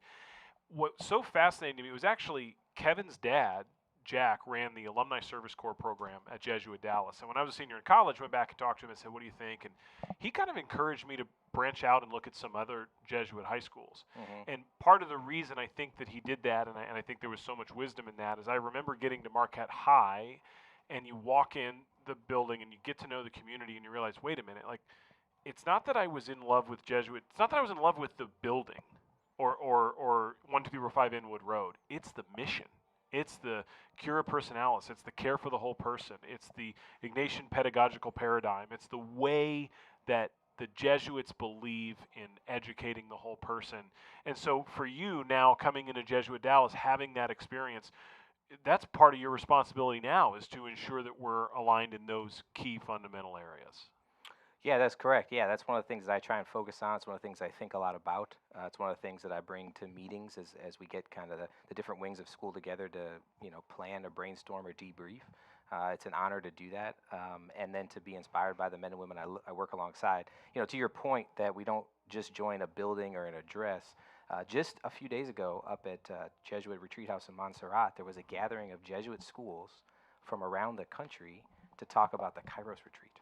And the Kairos Retreat is one of our anchor retreats at Jesuit Dallas here. It happens right now as a senior, and it really helps our boys just become on fire for their faith, and they turn outwards as they leave our building into a community of whatever college they choose. And what they experience is so many other Jesuit grads, men and women around the country, who've gone through that retreat. And it's an instantaneous connection, not with a particular state or particular address, but with, first and foremost, the person of Jesus Christ, but also Jesuit spirituality or Catholic identity. And so to look around that room just a few days ago, to have 30-plus adults working on a similar retreat and sharing graces, not knowing names, not even knowing where some of the schools were, and an instantaneous connection and mission was put my heart on fire as I'm coming back to work in our Kairos retreat. Our first one's coming up just in a few weeks here at Jesuit Dallas. So that's kind of something that enlivens my mission and heart with the men and women I work with at Jesuit Dallas, but then we're part of a bigger network in the United States, in the conference, and of course in the world. One of the things we're trained with as Jesuits is when we enter the order, we're told you don't enter a province, you enter the universal society, you know, and Jesuits have a slogan that our home is the road. And ultimately what that means is that our Lord dwells within. And so when we go on the road, you know, I told the football team just a few weeks ago, I said, guys, if you make this team a family, you never play an away game again, because you take your family and your home with you. And I hope they remember that tonight on the road here, because they're really not on the road with that Jesuit slogan and that family with them, huh? And that's something that we as Jesuit priests and brothers and scholastics and men in formation, we try and cultivate when we're sent to all different parts of the country and the world. That, man, if we bring the Lord with us and we bring our Jesuit brothers with us, we're never playing an away game anywhere. Yeah, I love that so much. Kairos retreat important to both Chris and I during our time at Jesuit, right, Chris? So we'll make ourselves feel old for a second. Father John, do you know what number Kairos it is coming up? Do you know the Roman numeral? I think I went to Kairos 20 and 21. By gosh, I'm going to make you feel really sure old, they're because over 100 this now. Very year we're going to hit our Kairos 100. Oh wow. It's not the next one. I think it's 2 from now. So this very school year, that's awesome. In the spring, we'll hit Kairos 100. That's so cool. Yeah, it's been around a while, and hopefully we'll hit another 100 in the years to come. I hope that's right. Well, Father John, a couple weeks ago, Chris wasn't there with us, but Tom Walsh and I had an opportunity to talk to Principal of Jesuit Tom Garrison, and we asked him, you know, what's something that surprised you in the last few years? He's been a Jesuit a long time. What's something that surprised you in the last few years? And he mentioned that he's seen a little bit of a change in the way that the young men at the school are approaching faith. A lot more folks participate in it participating in their faith more regularly, more outwardly. The lines for something like confession, maybe on a weekly basis, are long. A few more folks who are attending the daily masses in the mornings. Can you talk to us about what you've seen as a new face and as new eyes and ears at Jesuit about the way that the young men are participating in their faith? What's been their response? What are some of the programs and things that you guys are doing at campus ministry and with community service, the offices that you oversee, and how have the young men continued to kind of engage those and be active participants in that? Yeah, I think we're seeing a resurgence in the young people in looking for tradition, stability, purpose, mission, and our faith offers that. The gospel offers that. And so it's not surprising to me to see young men and women at the schools that we work with who are coming to campus ministry, who are hungry for the faith. And one of the things that I would cast it out in my experience at Jesuit Dallas is that our young people don't just want to be fed or taught, they want to be inspired to lead. And we had 2 experiences at Jesuit Dallas just in the last 10 to 12 days of young people stepping up at an invitation to lead spiritually. So I'm going to give a big shout out to the sophomores. And so they were leading a prayer service for freshmen just a couple days ago at school. The freshman retreat is coming up at Jesuit Dallas next week. And I went into the sophomore spiritual group that we work with, and I said, boys, I can't be there next week. I need 10 volunteers to do this. Who's in? And we had guys who had probably never given a witness talk, probably never organized a prayer service, raise their hand and said, basically, I'm ready. And then they did it on their own. There were some adults helping them, work the PowerPoint, flip the mics on. But these guys got up in front of their freshman classmates, only a year younger, and said, boys, this is what we learned last year. This is what inspired us, and you can do that too next week. And I heard such great things. Our seniors on the football team did the same thing. They led a prayer service for their brothers. And I told them, guys, I'm not coming. I'm going to train you. I'm going to get out of the way, and you're going to lead your brothers in prayer. I'd been leading them in prayer all year, either masses or prayer services. And I said, how about towards the end of the season, how about you guys lead a prayer service? I had 2 or 3 guys volunteer. They brought their brothers involved. They did an amazing opportunity in their prayer for the Lord. Our boys are ready for that. Our young people are ready for that. Pope Francis, just before he died, wrote a letter to the young people, and he said, don't let your people look down, your youth, quoting scripture. He listed all these young saints in the history of our church who have stood up into the call of God and said, I'm ready. And he called the young people the now of God. And I see that as I walk the halls of Jesuit Dallas, as I walk the halls of other Catholic schools, like they are the now of God. They're ready. So as we work with them as educators, as spiritual formators, yes, bring the content, yes, bring the formation, but don't ever forget to bring the inspiration to let them lead their peers and watch what happens. I love that, and kudos to you guys, because I think, Chris, as we reflect both on our personal experiences, those moments where you had the opportunity to be in a leadership role or to run something, to be the leader of a club or an organization, those were some of the most memorable times in my own personal experiences, and I'm sure yours too at Jesuit. No doubt about it. Father John Pulse is with us, the Vice President of Mission and Identity at Jesuit Dallas. It's halftime here at Wildcat Ram Stadium. Jesuit's got a 28-14 lead on Berkner in a game with major playoff implications. The winner of this game gets to host a playoff game 2 weeks from tonight as the top representative in Division II from District 7-6A. Father John, I have to admit, was doing some research on you today, read some bios, trying to get a sense for your background, and I stumbled upon a fascinating YouTube video of you. Not technically a homily, but it's kind of a speech that you're giving entitled Cultivating a Baseball Spirituality. Now, I mentioned earlier that my wife is listening. She knows that I'm a baseball fanatic. Many of my family and friends know that. So I lit up, and I texted Kevin right away. I'm like, we got to watch this. You got to watch this. So I watched it at lunch. Cultivating a Baseball Personality, available on YouTube. Give us the synopsis right now, because it was fascinating. I loved it.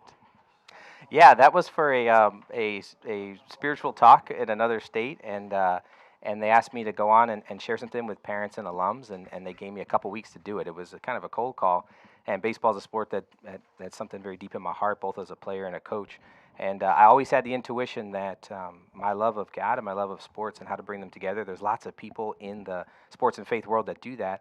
And so I wanted to flesh out some of my own ideas on how can the sport of baseball and the habits and virtues to be successful in baseball teach us something about our faith, and how can our faith reveal something about how to be a better baseball player, better baseball coach, better baseball fan. And so one of the things, the thesis of that talk was that there are certain ways that the baseball season develops habits that we can learn from as people of faith. So, for example, in a baseball season, you got to play the long game. It's not like the NFL where you get, 1 day a week to play. Baseball, you're playing almost every day. And so there's a certain sense of grit. You're in for the long haul, a certain sense of perseverance that applies in the baseball season that applies in other sports in different ways. So what does that look like for to be a person of faith when you have the ups and downs of your faith life? And how can the dedication, the perseverance in the baseball world then be translated over to my faith life? So I kind of just walked through some different things. I ran it by a few baseball players in my life that I wanted to get some vetting from, got a couple ideas from them. I mean, for example, loving the T day. One of my baseball friends had called it the swing doctor. Yep. It reveals the health of your swing when you isolate the movement of the ball, and you're able to figure out, what is the purity of my swing? How can I grow? Okay, great. Well, T days are boring. They're uninteresting. They're not exciting, right? People want to hit the big home run. People want to get the big strikeout, right? So if you don't have the mental toughness to be dedicated on the tee, all right, what's going to happen to your hitting? The best hitters in baseball, Vlad Guerrero Jr. playing right now up in Canada, Shohei Ohtani. I bet if you look into their daily regimen, their weekly regimen, how much time are they spending in the batting cage and on the tee, right? You never outgrow that. Okay, so what are the spiritual practices in our faith that may not be, something we talk about all the time, but anchor us and reveal the health of our soul, the health of our prayer life, the health of our faith, and then can anchor us to come back and begin again in our faith life. They're there all the time. The great saints have them. Okay, so baseball teaches us to be a great swinger. Great. So then I would say, hey, here are some faith practices that are simple, maybe are boring, but man, you do them every day. Watch what's going to happen in your holiness. Watch what's going to happen in your faith life. Watch what's going to happen in your gift of hope and faith and love. So that's basically the thesis of the talk. I had a bunch of examples, some funny stories from the Red Sox, the Yankees, the Orioles, It's great. And I'm a big AL East fan. And so, so that's kind of what it was. And it was about a 30-minute talk and had a lot of fun with it. It's awesome. Kevin and I were talking about some of those anecdotes in the car today, and you introduce it right at the beginning. You say, if you think I'm crazy for using a sports analogy for faith, St. Paul does it. Baby. St. Paul does St. it in his Paul. letter to the Corinthians, right? Yes, talks about running and boxing. It's great. Right? And so every time I give a talk to track or to cross country, I say, guys, you're the only, one of the two sports in the scriptures that's called out. We know Jesus ran at some point. So, he may not have swung a baseball bat, but he probably did some running, probably did some swimming, right? So these kind of ancient practices that go all the way back to our Lord and Savior Jesus Christ, exercising his body. Paul references it. Let's not forget that sports and faith can teach each other. One of my favorite taglines, coach your team for eternity. Play your sport, not just for the day, but for eternity. A good buddy of mine, Barry Dean, said that. So, this notion that sports and faith go hand in hand to point the soul, towards the Lord, if they're done well, right? If they're done well. I'm telling you, if you're a sports fan, Father John Pulse, Cultivating a Baseball Spirituality, look it up. It's pretty cool. I tell you what I thought about when I watched the video. Chris was one of the kind of most significant, well-known Jesuit principles, finding God in all things. Yep. Father John clearly found God in baseball. That was my first thought. So that's very Jesuit of you to do that. And I also saw, he's probably not listening, but I saw in the video, because I know them well, Father Robert Murphy, SJ, who was one of my closest Jesuit friends and mentors when I was at Jesuit Dallas, and we're still in touch today. His folks, I think, were in the audience. They were at that in the talk. very room. I met them afterwards. I saw them on the video. It was a great. You were in New Orleans, is that right? I was in New Orleans. Yeah. They're great New Orleanians folks. Correct. So Father Robert, good friend of ours. Shout out to him, even though he's probably not listening. Well, and we were joking with Coach Gavin. Kevin mentioned earlier, so many of these football coaches coach other sports. Sean Gavin, one of the coaches here tonight, also coaches baseball. I was joking with him, Father, because you established early that you're a Red Sox fan, and then you proceed to make fun of the rest of the AL East throughout the speech. Very subtly. But hey, your AL East is in the World Series. Toronto, you got a 3-2 lead in the series. Who are you rooting for in the World Series? Dodgers or Blue Jays? Am I allowed to plead the fifth on this interview? Hope my family's not listening. I have a brother-in-law who's a passionate Dodgers fan, and he married my sister who's a passionate Red Sox fan. And so I like good baseball. I'm cheering for Yamamoto tonight. I'd love it to go 7. I probably have the slight edge towards Toronto for my AL East roots, and also the Sox and Dodgers. The Dodgers took so many of our Sox players. Oh, sure, man. yeah, and they so, did. But I honestly, I've just really been impressed with the series. I've been impressed with the grit of Toronto. 100%. Because when they played 2 baseball games, 18 innings, and they lose in a heartbreaker, I said to a couple of friends, I said, I don't see this team coming back from that. They go then punch the Dodgers in the mouth 2 consecutive games. Man, they taught me something about themselves. That game Monday night ended at 2 o'clock our time, so on a Toronto body, that's 3 a.m. Correct. That game ends 18 innings. They lose on a walk-off. Freddie Freeman, it's a walk-off home run. Fox goes to the post-game show, and there's Alex Rodriguez, David Ortiz, and Derek Jeter, and all AL East players. Yes. Okay. And I'm awake like the psycho I am. And all three of them were like, you're not going to recover from that. No. And then, bam, Toronto wins 2 in a row on Correct. the road, takes a lead home to the Rogers Center. They're trailing 3-1 tonight because Yamamoto's on the mound for the Dodgers. So Correct. Excited for this series. Father, we could talk baseball all night. We got about 5 minutes left at halftime, so we'll have a final word from you in just a moment before we come back to Chris Martinez here on the Right Legal halftime show with the Rangers leading 28-14. Thanks for being a part of this. Thanks for joining us tonight. How cool it is to have you with us tonight and have you with us at Jesuit. I appreciate it, Kevin and Chris. It's been an absolute delight. Thank you for having me, and God bless and go Rangers tonight, huh? Father John Pulse, thank you so much. Thanks for being here at halftime. We'll take a 30-second break. We'll get Chris Martinez back on the air to walk you through first half stats. Rangers leading 28-14. You're listening to the Right Legal halftime show on the Jesuit Ranger Sports Network.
Welcome back to the Legal halftime show here at Wildcat Ram Stadium. Jesuits got a 28-14 lead at the half in this game with major playoff implications as we toss it over to the one and only Chris Martinez with first half stats. Chris? Yeah, I would have loved to have been in that baseball talk there. I I've been know. a big baseball fan for a long, long time. We need a fourth headset, and not only a fan, you're about as knowledgeable as it gets when it comes to baseball. You know, there's a thing called the Immaculate Grid that I play with my two sons on a daily basis, and if you've never seen it before, they'll have different teams or different categories of statistics or whatever, and you try to fill in these gaps. And of course, when my sons look at it, the first thing that hits their mind is who they knew growing up. Sure. Which is like, you know, people from the 90s, 90s, basically. Yeah, right. When I look at it, it's from the 60s and 70s is the very first thing that I look at. Well, and to me, I just try to fill the darn thing out. You're trying to fill it out with as rare a name as possible. Which yeah, it's fun. No, you know, you try to get the low scores, like golf. Yeah, exactly. Try to get that low score. And when you get something, you know, you try to get the most black and white pictures as well, because you know it's a really old guy then. All right, first half stats for Jesuit. First downs, they lead that category 13-4. Berkner did not get a first down in the second quarter. Jesuit 5 for 8 on third downs. Berkner only 1 for 5. Both of them converted on a fourth down. One was that crazy, fumbled punt, and then Jesuit scoring on that touchdown by Beck Berry on the tush push. 147 yards on the ground for Jesuit, 104 through the air, 251 yards of total offense. Berkner, 152 yards on the ground and only 15 yards in the air, so 167 yards. So they've only thrown the ball 4 times in this game. Penalties, Berkner's killing themselves there, 8 times for 65 yards. They've punted the ball 3 times. Jesuit has not punted the ball. No turnovers, no points off turnovers. Time of possession fairly close, 12:48 for Jesuit, 11:12 for Berkner. Average starting field position is a non sequitur, 33-yard line to the 28-yard line for Berkner. For Jesuit, Beckberry, 3 carries, 10 yards, including that 1-yard touchdown plunge. Shane Parker, 6 carries, 47 yards, and Ty DeBow, 12 carries, 90 yards, including 2 touchdown runs. Beckberry completed 9 passes for 104 yards, including a 24-yard scoring strike to Harlan Buechler. Cade Kirby had 4 catches for 49 yards. Harlan 3 catches for 47 yards. Shane Parker caught a ball for 8 yards. On the Berkner side, it wasn't Aiden Parsons, but it was Daquan Dunn at quarterback, which surprised us for the first series. Trey Gaston, 7 carries, 11 yards. Daquan Dunn, 9 carries, 141 yards, and includes a 64-yard run, a 27-yard run, and a 55-yard run. So some big chunk plays out of Dunn on that side. He's only completed 3 passes, 2 to Kamari Davis for 8 yards, and 1 to Trey Gaston for 7 yards. So all in all, it's been a good, solid game for Jesuit. They really look good offensively. They're forcing punts on the other side. If they can just avoid the big play, they should continue to produce well. Tell you what number I love to hear, Chris, there is that the Rangers have more offensive rushing yards than we do passing yards, and that shows the commitment to the run. It shows what DeBow has been able to do so far tonight. That's great to see, I think. When the Rangers lead with the run, it makes the rest of the offense successful. And I don't know this for a fact, but I think that's probably the first time this year that they've had more rushing yards in the first half. Definitely they've been a pass-heavy team, or at least successful on the pass versus the run. And we've talked about how successful this Berkner defense has been. So to have 250-plus yards and 28 points on them is really special. You're listening to the Right Legal Halftime Show. Thanks so much to Father John Pulse for joining us for our halftime conversation. Thanks to Chris Martinez for the first half stats. The third quarter coming your way here as we wrap up halftime, and Jesuit will receive the football, this offense, back on the field. Other than that last little drive, Chris, at the end of the first half, Jesuit was 4 for 4 times they got the ball and times they went and scored a touchdown. So if they can keep that momentum going here to start the second half, it's going to be great momentum for the rest of the game here for the Rangers. Yeah, no doubt about it. And as Chris Martinez runs through those halftime stats on the Right Legal Halftime Show, one thing to note is how much those Jesuit offensive numbers blow away what anyone has done against this Berkner defense all year. Brian Henry tells us the most yards that Berkner has allowed this year is 379 by Lake Highlands. Jesuit on pace to obliterate that number. But this is a Berkner defense that traditionally holds teams to 200 yards, sometimes less than that, to 14 points, sometimes less than that. And the Rangers are at 28 points and up over 300, almost 400 yards tonight. I'm interested to see here what this offense will do. It's been a short kick a couple of times for the Rams, and now we see Kirby, Van, and Lindley all back to receive for the Rangers, and the Rams going with kind of their 2-kicker set. So the Rams need a stop here on defense if they want to try to get back into this game, and Jesuit wants to take away just that. David Horn is our producer tonight. Carson Long, Jesuit Senior, is tweeting for us. Say hello to us on Twitter at Radio Jesuit. The Rangers receive the ball in the second half, and right away they're going to have great field position once again, as it's a phenomenal return for Jesuit, as the Jesuit offense will take the field. We get the crowd noise back as David Horn, our producer, gets that thing up and running. Great field position for Jesuit off a fantastic return.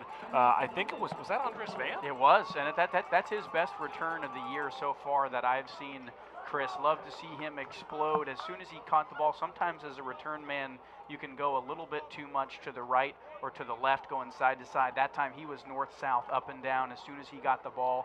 And it does look like maybe, was there a flag on the play? Is this going to come back, Chris Martinez? I didn't see a flag, but there must have been one. Yeah, evidently it's probably a hold or a block in the back or so. They're down back to the 34-yard line, which means it happened on the 44-yard line. So the Ranger offense, well, looks like the referee is going to call for time and make sure the clock is started appropriately. So Jesuits offense will take over.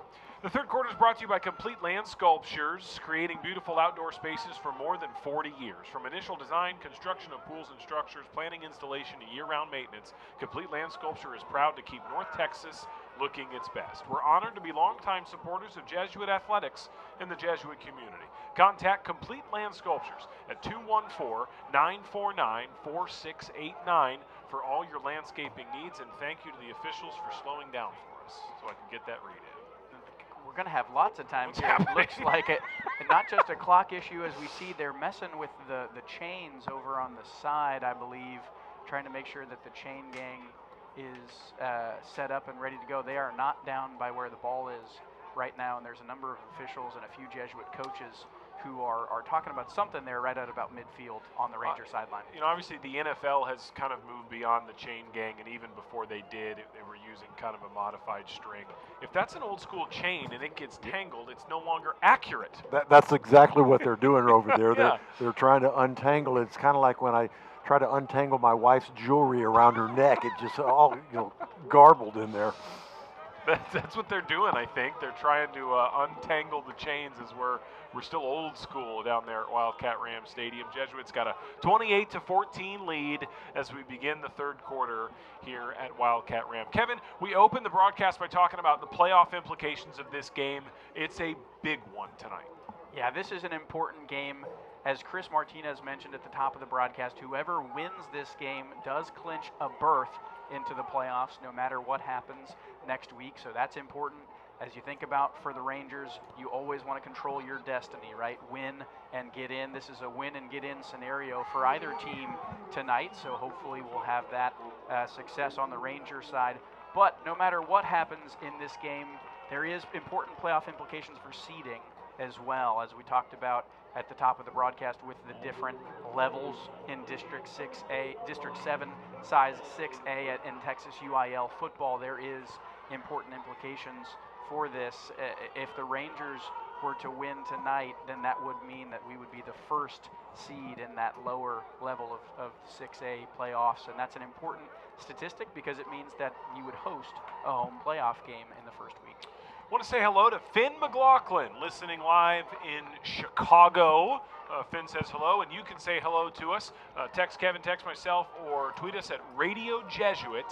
As we are finally going to get underway. They got the chains figured out, and the Rangers take over 1st and 10 at their own 34-yard line. Barry brings Parker over to his left. He's got DeBoe to his right. He'll hand the ball to Parker. Parker running to his right, finds a hole. Parker wide open. A lot of green in front of him. He's at the 40. He's at the 30. He's got one man to get behind. He's inside the 20, and Shane Parker brings it inside the 15-yard line. The big return got called back, but not the big play from Shane Parker. And just before this play, Chris, I was noticing, looks like that's going to be a 52-yarder, says Chris Martinez. I was noticing how compressed that Richardson-Berkner defense was.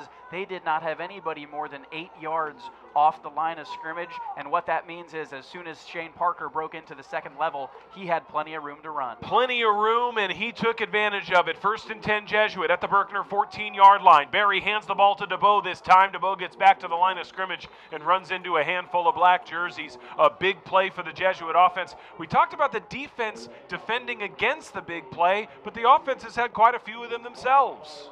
And it's been on the ground for the most part, other than a couple of big catches, one by Kirby on that sideline, the one-hander, and then one by Buechler for the touchdown. But have loved to see this ground game established now with Parker and DeBoe. That's a two-headed running monster for the Rangers. 2nd and 10 at the 14-yard line. Profit and Buechler wide right. Kirby wide left. DeBoe and Parker in the backfield. Handoff. Here's Parker. Room again. untouched.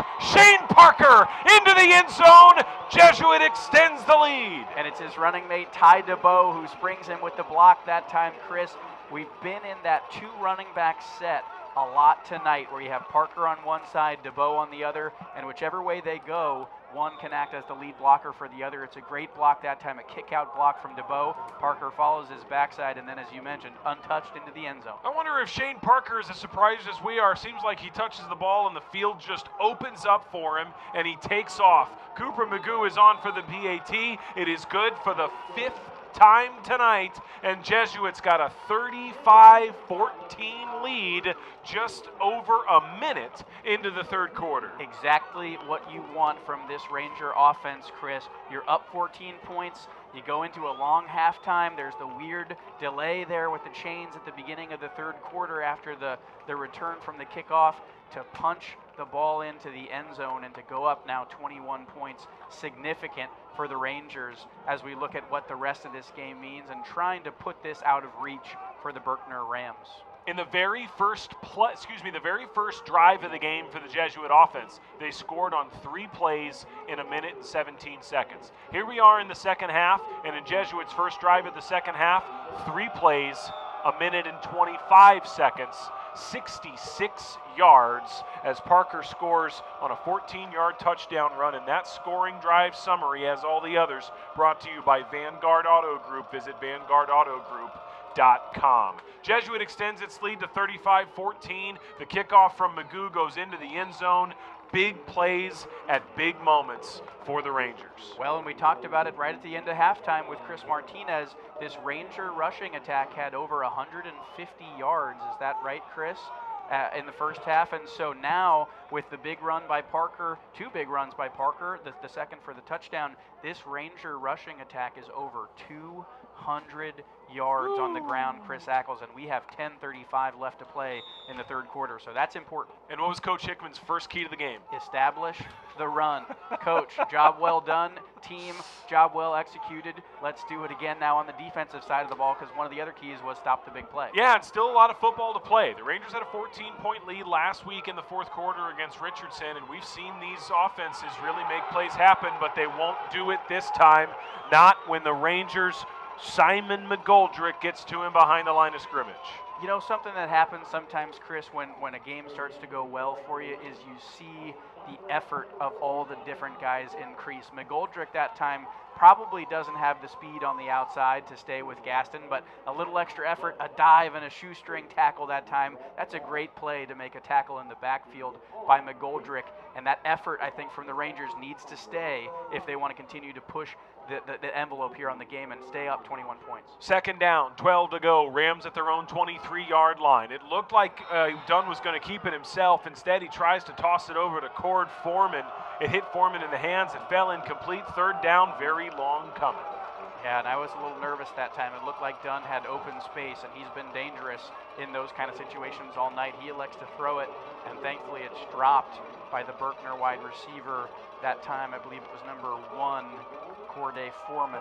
And Rangers fortunate now they force a third and long. See if we can get an early stop here in the third quarter. 3rd and 12, Berkner from its own 23-yard line. Dunn in the shotgun, looking to pass. Under pressure, the Rangers got to him behind the line again. It's an 8-yard sack from a collection of Jesuit Rangers. Parker Sherman involved, and a whole bunch of others as well. And the first person to him, I believe, was senior captain Tanner Krug from that right end position. Just beat his man around the outside, and even the ever elusive Daquan Dunn couldn't get away from that one, Chris. That's a big time play. That's 2 times by the Rangers on that drive that they get plays that are dropped in the backfield, and now it's a long punt opportunity for the Rams. Twice in the first half, you had a play that looked like that Dunn escaped and was able to gain significant yardage, not this time. The Berkner punt looked a little shallow, but for the second time tonight, a courteous Ram roll to turn this into a 41-yard punt. Rangers will still be happy to get the ball again at their own 42-yard line. Yeah, very fortunate bounce that time for the Rams. I thought that ball was going to end up well inside Ram territory, but it takes a kind bounce. Still, the Rangers get to start this ball at their own 42, 5-yard line. The offense has looked great all night, so let's see what they have cooked up here for this coming drive. Our title partner is Veritex Bank, proud to serve as the official bank of Jesuit Dallas, sharing a strong commitment to serving the community and making a difference in the lives of others. Learn about the shared values at veritexbank.com, member FDIC. Barry back on the field. He'll hand the ball to Parker. Parker's got room again. Parker's got green grass in front of him. He's at the 20. He's inside the 10. He's at the 5-yard line. Every time Shane Parker has touched the ball in the second half, he has broken it open. A 53-yard gain. And if someone is running that well, Chris, you know what it means is that there's 5, in this case maybe 10 guys in front of him who are blocking and creating that kind of space. Let's shout out that Jesuit Ranger offensive line who's made 3 big holes now, and Shane Parker has taken advantage of all 3. He absolutely, go ahead, No, Chris. I was going to say that's 9 carries for Shane Parker for 166 yards. I think he's got over 100 on the last 2 or 3. 9 carries, 166 yards. He's averaging better than 15 yards a carry. This time it's a handoff, taking it down to the 1-yard line. That's Max Smith, the name we haven't called in a few weeks. Smith had a touchdown early in the season against Irving. Good to see him back on the field again. Yeah, it is, and it looks like Ty DeBow is in with him as well, so the Rangers staying in this 2 running back set. Now you're inside the 5-yard line. The run game has worked. Why not try to punch it in again on the ground, huh, Chris? Barry has Max Smith to his left, Ty DeBow to his right, Kirby is wide out to the left, Buechler to the right. Barry is going to scramble, going to have to fire quickly. He was looking for Buechler in the corner. It falls incomplete. See a little bit of senior veteran leadership that time from Barry. He's rolling to his right, pressure's on him, nothing doing on that right side of the field. So a good decision just to throw that away, out of bounds. Rangers get another opportunity here, and hopefully several opportunities if you want to put this in for 6. We're 4.5 minutes into the third quarter here at Wildcat Ram Stadium. Jesuit had a 28-14 lead at halftime. They've already extended it to 35-14. They're trying to add to it. Harlan Buechler and Caden Profit are off to the right wide. Cade Kirby is to the left wide. Smith and DeBow are in the backfield. It's a handoff to DeBow. He's going to march forward. He's going to pick up a few, and he's going to cross the goal line. Jesuit adds 2 more early in the third quarter, and the Rangers extend the lead again. A great job that time again by DeBow. He stopped short of the goal line, Chris, but he makes the extra effort. A couple of his buddies come in behind him and push him across the goal line. Another touchdown here, and we're not even halfway through the third quarter. What a great start for the Rangers. Coming into the game, we talked about Berkner defense, but boy, tonight it's been the Jesuit offense. Cooper Magoo's PAT is good. He is 6 for 6 on PATs tonight, and Jesuit's lead is 42-14. We've talked a lot this season, Chris, about the types of responses that a team needs to have in certain situations. You think back to last week, what a heartbreaking loss for the Rangers against Richardson. 1-point loss when you were up 13 in the second half. Now you come in second half here, just a 14-point lead for the Rangers at the time, really needing to execute and continue to make sure that the pedal stays down to the metal, and they do. 2 touchdowns now in 4.5 minutes of play in the third quarter, and all of a sudden this lead has ballooned to 28 points. Chris Martinez, how about that Vanguard Auto Group scoring drive? Just a 4-play drive, 58 yards, 1:27 seconds off the clock. DeBow with a 3rd rushing touchdown tonight to make it 42-14. 4 plays in 1:27. A moment ago, the Rangers scored on 3 plays in 1:25. They've put 14 additional points on the board in the first 4.5 minutes of the second half. Jesuit has busted this thing open and taken a robust 42-15 lead. Kickoff from Magoo back into the end zone. I promise robust is not a challenge word. I've used it 3 times tonight. That's a good word to use. We're expanding our vocabulary here each week, as Chris Martinez notices. I haven't heard that term in a long time. A challenge word. Oh, we're getting them. We're getting them in. Try to see if you can work in ubiquitous. Why do you think he used splendiferous last week? What do you think that came from? The Berkner offense will take it to the 25-yard line. Chris Ackles giving away secrets here on a Friday night on Halloween. Happy Halloween to everybody. and it's Daquan Dun back out at quarterback for the Rams. That's really good. We need to mark the time on that and play that back here on Halloween night. 1st and 10 for the Rams. They'll pick up 2 or 3 yards on the carry. Our third quarter is brought to you by Complete Land Sculptures, creating beautiful outdoor spaces for more than 40 years. From initial design, construction of pools and structures, planning installation, to year-round maintenance, Complete Land Sculpture is proud to keep North Texas looking its best. Contact Complete Land Sculpture at 214-949-4689 for all your landscaping needs. Go Rangers, and thank you to Complete Land Sculpture, our third quarter partner. After this play, I got a word for you. 2nd down, 7 to go at the 24-yard line of the Rams. Berkner's can't waste any more drives. Tossing it off to the right. Ranger defense collapsing. Might gain a yard or 2, but a few Rangers involved. It looked like Cabe Weismuller was in on the tackle. There is a flag on the play, Chris. Your challenge word. Okay, well, all right, bring it on. Ultra-crepidarian. Man. Am I trying to spell it now? Hey, we all know an ultra-crepidarian. An ultra-crepidarian is someone who has an opinion on subjects they know nothing about. Oh, wow. Okay. All right. We all have one of those in our lives. Ultra-crepidarian. I might not use it tonight, but I bet I'll use it this weekend. And we certainly shouldn't say any names while we're using that term on the broadcast here, Tom Walsh.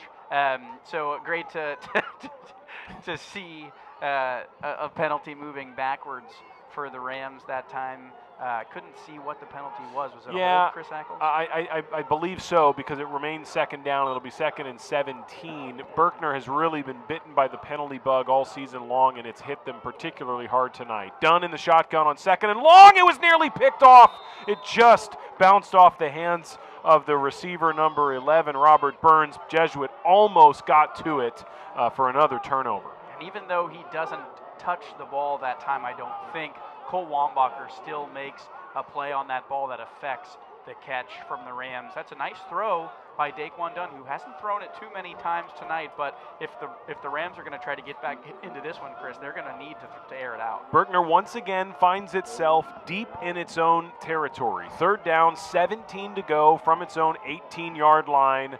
The Rams are 1 for 6 on 3rd downs tonight, and it looks like they know it, as they're going to call a timeout to make sure they have the right play in on 3rd and 17. When you're down, down 4 touchdowns in the 3rd quarter, you can't be wasting drives. Well, and this is an issue that the Rangers had earlier in the season, Chris, where these 3rd and long situations are the only kind of situations you get yourself into on 3rd down, and that's hard to do as an offense because the defense knows what to expect. Yeah, I was going to say also, we were talking about Aiden Parsons before as the kind of the throwing quarterback. He came into the game almost 1,200 yards passing, 11 touchdown passes. So, this is definitely a passing situation. You would think you would see him right now, but maybe there is an injury that we don't know about. I think it has to be, Chris. I see him on the sidelines right now in the Rams huddle. He's suited up, he's got his helmet on, but he hasn't come into the game, and I think that means he must be dealing with some kind of injury. Radio Jesuit on Twitter and X. Give us a follow along the game. Say hello to Carson Long, the senior, running the Twitter account. We'd love to say hello to you on the air. 3rd down, 17 to go. Berkner at its own 18-yard line. Dunn is alone in an empty backfield. He's going to have to scramble. He's near the sideline. He gets the throw off, but it's out of bounds, and the Rangers have forced another 4th and very long deep in Berkner's own territory. Well, it's a great job by the defensive line of the Rangers that time to push Dunn to the out-of-bounds boundary, because if he breaks the edge there and gets the corner, he's got lots of room to run. So great job by pushing him all the way to the sideline, and now it forces another 4th down and another punt. Great job, Ranger defense. Next week, it'll be Tom Walsh, Kevin Fitzsimmons, and Chris Martinez with you live from Ralph and Joy Ellis Stadium on Friday night as the Rangers close out the regular season, taking on the Nimitz Vikings. It'll be a 7 o'clock kickoff next Friday night. The week after that is playoff week in UIL football, and if the Rangers can hold on to this lead late in the game, they will not only be playing playoff football, but have a really excellent chance of hosting playoff football at Ranger Stadium. Jesuit's going to get the ball back right around midfield, Kevin. This offense has been explosive, particularly in the second half. Yeah, and it looks like J.P. Livingston's going to come in at quarterback for the Rangers here as they're giving Beckberry a rest. 42 points hung on the best defense in the district. The Ranger offense has been productive and more tonight. Livingston is in at quarterback. Wagasback is the center. He'll snap it to him. It's Max Smith on the carry. Smith will pick up 7 or 8. He'll bounce off a tackler and pick up a few more. First down, Jesuit on another successful running play. Yeah, and don't, again, like I mentioned earlier about Ty DeBow, don't want to look too far into the future with hopefully a great rest of the season in front of us for the next couple of weeks. But if I remember correctly, when we saw those starting lineups at the beginning of this game, Chris, 2 sophomores, 3 juniors on the offensive line.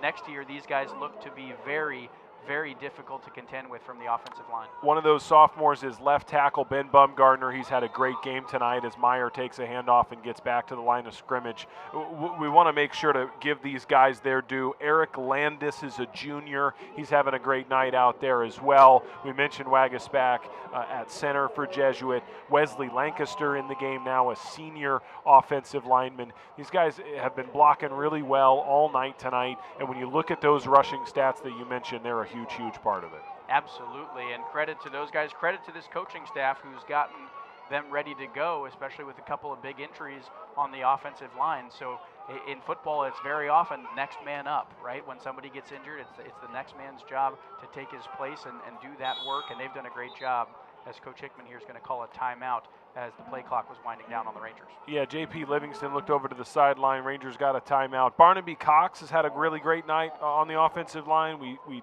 chatted about him earlier. We mentioned Landis. Really a great night, excuse me, for the offensive line for the Rangers. The winner of this game solidifies and clinches their playoff spot, and assuming if the Rangers, can hold on to this win, they will be the ones clinching tonight. Next week, Jesuit takes on Irving Nimitz. With a win there, Jesuit would solidify the fact that they will get to host a playoff game 2 weeks from tonight at Ranger Stadium. Yeah, and barring any kind of calamity here, Chris, the Rangers walk away with a win tonight. And, you know, I was going to say that maybe the Rams had an easy look next week against J.J. Pierce, but with them being a little bit hurt, maybe you have your quarterback who's not ready to go. That game next week could have very serious playoff implications as well. Gain of a couple of yards on the play there for Jesuit. It's 3rd down and 8. We mentioned last week Jesuit had a 2-touchdown lead in the 4th quarter that ended up, it wasn't a 2-touchdown lead, it was a 13-point lead, I should say, in the 4th quarter. At this point, Jesuit's lead is much bigger. It's 15 points. We're in the middle of the 3rd quarter here, but Jesuit's offense has been run heavy all night, so to see them running the ball is no surprise. That was a miscommunicated snap. It looked like Livingston thought it was a different snap count than it was. The ball hit him right in the thigh and went down. It's going to be 4th down for Jesuit. He's fortunate to fall on that and make sure that he doesn't give up the fumble there on the turnover. And it looks like this punt unit now is going to come out for the Rangers. It will be Chris Martinez's first punt of the night for Cooper Magoo. Is that right? Yeah, Chris Martinez giving us the thumbs up. Magoo has been busy tonight because of the PATs. He's hit all 6 point-after tries, but this is his first punt of the night. The Jesuit offense has yet to punt. Cooper Magoo gets his first one off and looks like he's going to try to pin this thing inside the 10, but it will roll into the end zone for a touchback. 3:35 on the clock here in the 3rd quarter at Wildcat Ram Stadium. We were preparing for a defensive battle. Boy, were we wrong. The Jesuit Ranger offense is up over 400 yards on the night. The Rangers are up 42-14 with 3:35 to play in the 3rd. This is the best kind of surprise, right, Chris? I mean, you think maybe we're going to be in a defensive struggle. Maybe Berkner is a little better than we thought. They had a great close game against Lake Highlands a couple weeks ago where Jesuit lost by several touchdowns. And you walk into this stadium and the Ranger offense and defense have really put on a show tonight here in Wildcat Ram Stadium.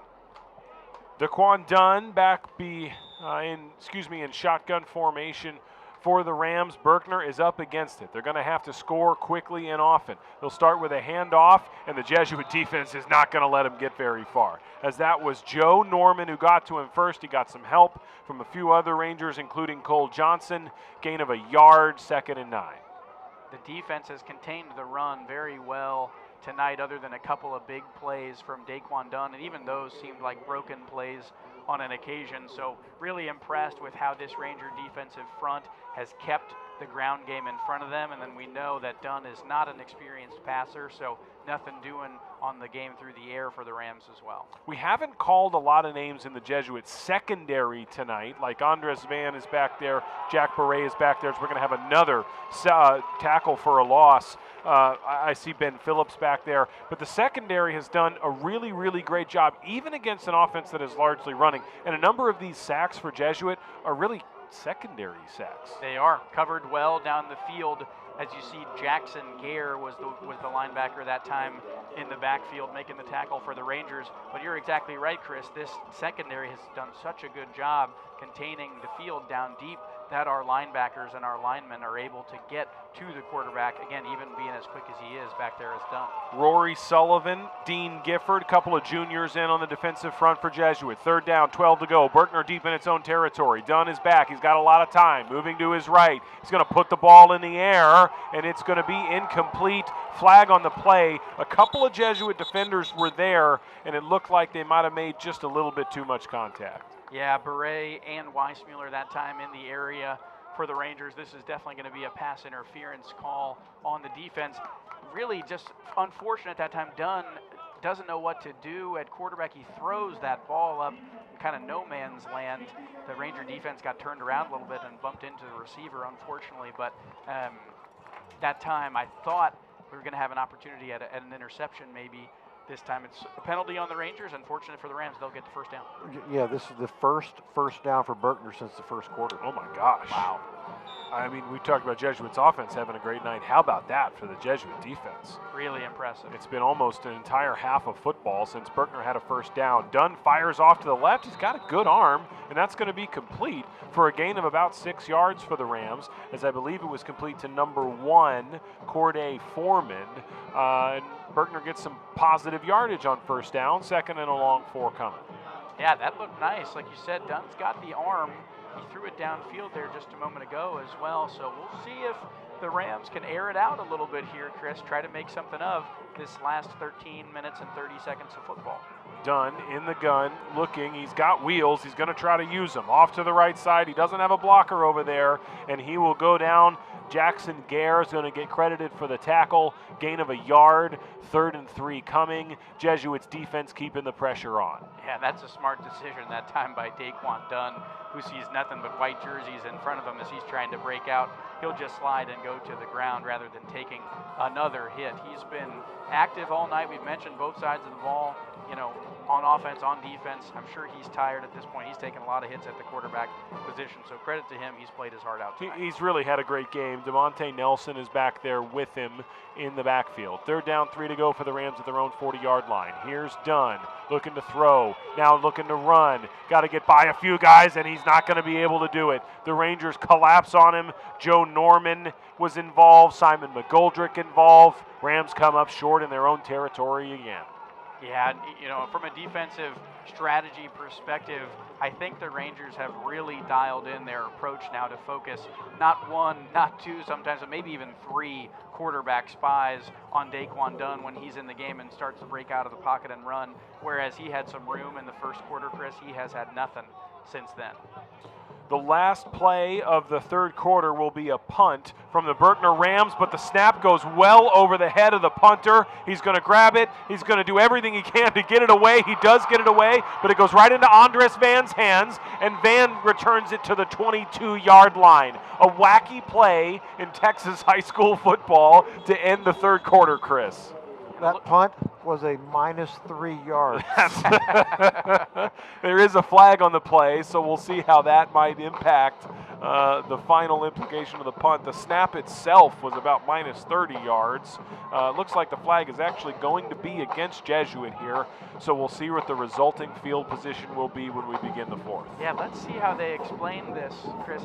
Maybe there is something about the fact that Van was not able to receive that punt because he was on that side of the field. Is that right, Chris? Well, it looks like there's an unsportsmanlike, so it would have been after the play, an unsportsmanlike on Jesuit. That completes the third quarter. It was a phenomenal quarter for Jesuit, both offensively and defensively, as Jesuit extends its lead to 42-14. The fourth quarter is brought to you by Rockmore Roofing Solutions. From kickoff to the final whistle, Rockmore Roofing has you covered. Proudly serving our neighbors and supporting Jesuit Rangers football, Rockmore Roofing is our fourth quarter partner. Father John Pulse joined us at the Right Legal halftime show. A week from tonight, Kevin, you'll be in the booth with Tom Walsh, and the Right Legal halftime guest will be head basketball coach Chris Hill. I am bummed I'm going to have to miss that one. He is always a delight, and Jesuit basketball's right around the corner. Yeah, we hope you'll be listening on your drive from Chicago to South Bend that you do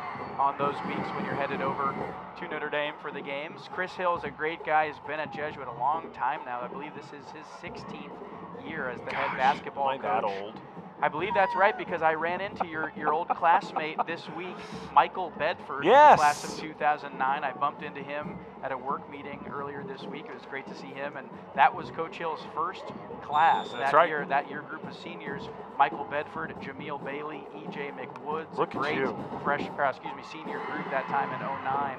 And Coach Hill's been with Jesuit ever since then. That's so awesome. it'll be great to have him on the broadcast next week and talk about the upcoming Jesuit basketball season. That's right. He'll be part of the Right Legal halftime show next week as the Rangers take on Nimitz Friday night at 7 o'clock. Tom Walsh, Kevin Fitzsimmons, and Chris Martinez will bring it to you right here on Tradio. J.P. Livingston's the quarterback for the Rangers. He carries it himself for a gain of 2 yards on first down. Stay with us for the Mosley Dental Group post-game show as Chris Martinez will bring us the impressive stats from this Jesuit offense coming up in just a few minutes. That's the Mosley Dental Group post-game show. Second down and 8 for the Rangers from the 36-yard line. We're a minute into the fourth quarter. Jesuit's got a 42-14 lead. It's a handoff. It's Lucas Meyer, the senior. He'll turn the corner. He'll get the first down. He'll lower his shoulder and gain a few more. First down, Jesuit. Good to see Lucas Meyer in the mix. Yeah, especially with how good of a game Parker and DeBow have had, Chris. Great to see Lucas Meyer getting an opportunity to get some yards and add to that amazing rushing game that's been dominant really tonight from the Rangers. It looks like there's going to be maybe not, an injured player is off the field, so the Rangers now just calling the play in. The clock got stopped for an injured player, but thankfully it was not a severe injury that to cause a major stoppage. At least I don't think it was, as the ball will be spotted and we're ready for action again here at the 22-yard line. Jesuit, with a win tonight, if they're able to lock it up in the next 11 minutes and 7 seconds, will clinch a playoff spot. Jesuit has made the playoffs 17 times in the UIL era. Tonight, a win would mean playoff number 18 for Jesuit. A lot of those coming under Coach Brandon Hickman, who has had a phenomenal career here at Jesuit and looks to bring his team back to the UIL playoffs once again. Yeah, Hickman's record been so good here at Jesuit, and especially getting this team to the playoffs. So look for another playoff berth here tonight again. And a great season, I think, really ultimately for the Rangers, who had a tough non-district schedule, Chris. We talked about that, 0-3, but been a great response since then. And now, this is going to be kind of a signature win in district against the Berkner Rams. J.P. Livingston keeps it himself. He's brought down behind the line of scrimmage by Caton Smith. When I chatted with Coach Hickman this morning, it's funny, he started off by saying, as he often does when we talk to Coach Hickman, complimenting the opponent and having a thorough respect for the opponent. They're good. He's saying they're good, and he's talking about their players, and these guys are talented. Berkner's talented. But then we started talking about the Jesuit defense. Then we started talking about the Jesuit offense, and he said, we're ready. They're good, but we're ready. And tonight it's looked exactly like that. Early in the game, Kevin, we're going, man, this Berkner team's pretty good. But boy, was Jesuit ready on both sides of the football. J.P. Livingston throws off to the left. It's Lucas Meyer. The pass is complete, but the Berkner defense is right there near the previous line of scrimmage. Gain of a couple of yards for Meyer, and third and long coming for Jesuit. Yeah, good to see J.P. Livingston doing a few different things, trying some things on the ground with his legs. That's a nice throw out in the flat to Lucas Meyer. Let's see if this Ranger offense with a few backups on the field can put the ball in the end zone. It's a little bit of a 3rd and long here now, but Rangers at this point, Chris, just content for some clock to continue to wind down and to make this game. You want this quarter to go about as quickly as possible at this point when you're up 42-14. I see wide receiver Carter Casey, the senior, is over on the right side of the field as Livingston's going to look that way and then immediately get brought down behind the line of scrimmage for a sack. The clock will keep moving. Good to see Casey on the field, Profits on the field. Corson Lindley getting some reps at the receiver position. Of course, he's a special teams. He's a receiver, but has had a particularly impressive year on special teams. So good to see a lot of these guys get in the game. Absolutely. As we see Cooper Magoo trot out to the field now, he'll try a pretty long field goal. Yeah. Here. This is going to be what, Chris, a 43-yarder? A 43-yarder. Magoo is a perfect 6 for 6 tonight on PATs. He's going to increase the challenge tonight. A 43-yarder from just inside the left hash. Not a lot of wind. It'll be pretty true. Let's see if he can do it. Livingston the hold. Magoo the kick. It looks good. It's got the distance. He got it. 43 yards from the left hash. Cooper Magoo is a perfect 6 for 6 on PATs and a perfect 1 for 1 from 40 plus. Jesuit 45, Berkner 14. Gosh, he made that look easy. He did. Hey, Chris, I mean, that's a 43-yard field goal is nothing to shake your head at, and Cooper Magoo put it through. He probably had 5-10 more yards on that kick, and it split the uprights in half. Good to see him. He's been kicking well all season for the Rangers. Cowboy fans are used to good field goal kicking. Of course, Brandon Aubrey's got a bit of a Jesuit connection. Brandon himself is an alum of Plano Senior High. His older brother, Ryan Aubrey, is Jesuit class of 2010. Ryan Aubrey was the goalkeeper on the state championship soccer team for Jesuit. In 2010, it was the first UIL team state championship for Jesuit, that 2010 soccer team. Ryan Aubrey, goalkeeper. His little brother Brandon Aubrey, known very well from Cowboy fans. And Cooper Magoo did his best Brandon Aubrey impression there. He sure did. And Ryan Aubrey, a soccer goalie. Well, Brandon Aubrey was a soccer player, as you mentioned, at Plano Senior High, and then played soccer, do you know where, in college, Chris Ackles? I do. I do know where. At Notre Dame. Of Notre Dame. He's a Fighting Irish grad, had a great career as a soccer player, and then as folks know, the rest is history from there. With his wife telling him maybe he should try to kick some field goals, and all of a sudden he's the best kicker in the NFL. There's a great interview. The Rangers kick, and Berkner's going to get the ball and start with field position around their own 20. Brandon was on Pat McAfee about a month ago, and there's a great interview where he talks about soccer. McAfee was a soccer player too, and they talk about playing soccer, and then, I thought I wasn't very good, and then I figured out how to kick field goals. So it's a cool interview. Check that one out on YouTube between Brandon Aubrey and Pat McAfee. The Berkner offense takes the ball back. Chris Martinez told us they didn't have a first down for the entirety of the second quarter and most of the third. They've got just one first down in the middle 2 quarters of the game. Here we are with 8:42 to play in the fourth, and Berkner will get its offense back on the field at its own 21-yard line. And that one first down was based on a penalty, not anything that the offense did. Naquan Dunn has had actually a pretty good night back there, but hadn't gotten a lot of help. He'll hand the ball off to the right, a spin move, a gain of a couple of yards there for Berkner, a whole lot of white jerseys in on the tackle for Jesuit. Yeah, I'd love to see this continued effort from the defense, still playing hard, still many Jesuit Ranger defensemen on in the tackle that time. And as we wind down here, Chris, we've talked about the playoffs. Obviously, we're looking ahead to next week against Irving Nimitz. The Rangers here getting a good one done on Halloween night. That's right. I'm seeing sophomore Duncan Blankenship on that tackle. Senior linebacker Noah Zafario gets in the game. Sebastian Vallejo, a junior, he's in the game tonight for Jesuit, as Dunn's going to run the ball off to the right. 2nd down and 7. Dunn finds some room. Flag on the play. Dunn tries to turn the corner. He'll get around the corner. I thought there was a flag. I may be wrong. It's just a first down for the Berkner Rams. Sorry, I was making that motion because I thought that there was going to be one from what I saw in the field, but we're a little farther up and I'm looking through this kind of funny glass, so maybe the referee had a better view than I did, as it looks like that is another first down for this Rams offense, the second since the first quarter, as Chris Martinez told us. Yeah, Kevin, you mentioned next week against Irving Nimitz. That game will take place at Ralph and Joy Ellis Stadium out in Irving. It's a 7 o'clock kick on Friday night. Tom Walsh, Kevin Fitzsimmons and Chris Martinez will bring you that broadcast. There's a handoff. The Rams won't get anywhere. I almost stumbled my way into saying Tom Walsh and Jack Fitzsimmons. That was the broadcast duo for more than 25 years here for Jesuit football, and we are proud to carry the torch here on the Jesuit Ranger Sports Network. Yeah, we'd like to think he'll be with us in some ways. No doubt about it. And has been with us all season. Chris Martinez with them for all those 25 years as well, and glad that he's still here carrying the torch, passing the torch in some ways between who has come before and who is to come from here. Berkner on 2nd and 8 with a complete pass to the the left side, and they'll pick up a first down. A couple of Rangers in on the tackle, including William Shaner and Miller Stevenson. First down, Berkner, as they're into Ranger territory. Number 8 that time, it looked like. Is that right? That was Kamari Davis for the Rams. A nice pickup there along the sideline, but the Rangers did well. We've talked about preventing that big play. It's been great to see none of that since the first quarter. This defense is really locked in. We're about halfway through the fourth quarter. It's brought to you by Rockmore Roofing Solutions. From kickoff to the final whistle, Rockmore Roofing has you covered, proudly serving our neighbors and supporting Jesuit Ranger football. Rockmore Roofing Solutions, our partner here in the fourth quarter.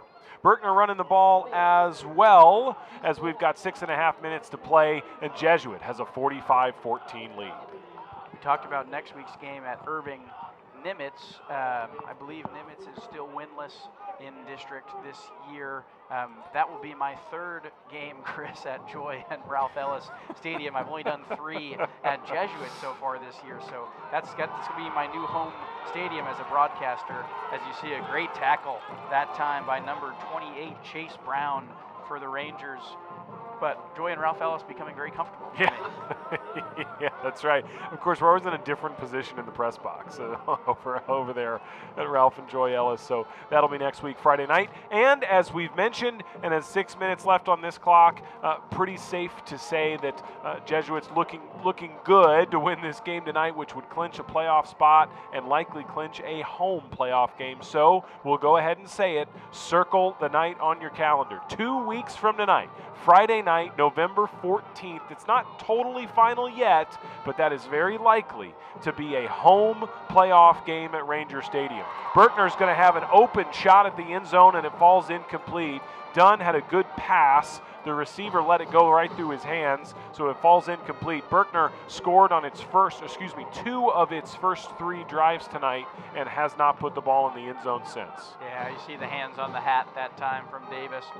Unfortunate for him. I think you got a little bit of those wide eyes when you see nothing between you and the end zone, and didn't come down with the ball before he made that sort of head turn to look to score. I want to say hello to my parents, Henry and Carol Ackles. They are listening with my grandmother, Meemaw, 100 years old. Meemaw is my hero. She's listening tonight. Hello, Meemaw. Thank you for listening. And hello, Mom and Dad. Thanks for listening here on this Friday night. It's Halloween. We hope you all are enjoying it. We hope you've enjoyed the weather. Should be phenomenal weather all weekend long here in Dallas, Kevin. It finally feels like fall. It's about time. Great to hear from your parents, Mr. and Mrs. Ackles. Such a great, just foundation of the Jesuit community for so long. Chris had, I know, 4 sons go through Jesuit Dallas, you and your 3 brothers. And great to hear from Meemaw, too, who's listening in at 100 years old. I'm impressed she's awake right now, much less anything else. But as you said, she's one of the spunkiest 100-year-olds you'll ever meet. That's right. 1st and 10 for the Rams. That's a complete pass just inside. And for the first time since the first quarter, Berkner may be on the board. He might have gotten pushed out right at the 1-yard line. This Rams offense had an explosive first quarter, but hasn't done a whole lot since. And they're trying to put the ball in the end zone. They'll pick up the first down, but it looks like he was a yard short, and it's all going to come back. Flag on the play. The yellow laundry bug bites again. Penalty number 10 for the Rams. Wow, 10th penalty. And that's really, just unfortunate when you see that. It's a great play by the Rams. And Dunn gets a completion. Maybe looking at his first passing touchdown of the season there, and then it's brought back by another penalty. So but fortunate for the Rangers, and the clock continues to wind down. Less than 5 minutes here in the fourth quarter as the Rangers set their sights on another district victory. Stay with us for the Mosley Dental Group post-game show coming up in just a bit. I'm excited to hear Chris Martinez give us our final stats tonight, as Berkner's going to have to take a timeout to prevent another penalty on 1st and 20. Mosley Dental Group provides advanced dental solutions and personal attention to our patient family. We promise you'll never feel like an anonymous number on a chart. Instead, we'll greet you warmly by name and look forward to your visit. Visit Mosley Dental Group, the proud supporter of our post-game show here on the Jesuit Ranger Sports Network. Really just impressed tonight, Chris, by the way this Ranger team has bounced back. We've talked about it. You lose that heartbreaker at home on homecoming night against Richardson last week, and then you have to come into an away game. The Rams stands have been packed here all night. It looks like maybe it's homecoming or senior night for them as well, and just the response has been excellent from all sides of the ball, as we mentioned, offense, defense, special teams, but it really takes a lot of mental toughness and mental discipline, especially as young men, 15 to 18 years old, to come back from a tough loss like that and then say, I'm going to play my best. I want to win the next one. We've talked about how important this game has been, and so they've obviously taken it seriously. Credit to the coaches, credit to the guys. The preparation worked, and they've executed tonight. This team started 0-3, then had Community Day, so you're getting to week 4 and 5 of the season. You haven't won a game yet. The response to that has been spectacular. A heartbreaking loss at home last week. Berkner's going to deliver another pass and catch, and there's another flag on the play. A really disappointing loss at home last weekend. The response to that has been spectacular, as it's turned into Flag City down there. We've got 2 flags plus an official without a hat, so that might be a third? I don't quite know. We'll give them a few minutes to sort that out. But you're absolutely right. The response, and we talked about this with Coach Hickman last week on the air. So much of high school sports, so much of the whole point of this experience is learning how to fight through adversity, learning how to be good teammates, particularly through adversity. And boy, this team has done an excellent job of that all season long. And you hope to take the momentum now, right, and then run with it. You can't think about those losses, the close ones, what would have been. If you get a win next week against Irving Nimitz, and then all of a sudden you're on a 2-game win streak heading into the playoffs, you have to take all that confidence with you. As the referees continue to have a conversation here about the multiple penalties, I'm wondering if we're going to see some kind of offsetting situation. But again, lot to like here for Jesuit. And really impressed too with sort of the in-game strategy and how that's changed. You give up 2 big plays in the first quarter to a guy who looks like he's the best athlete on the field, and then he's been more or less contained since then. One thing we haven't gotten a chance to talk about yet, Kevin, let's see if we can get an explanation here.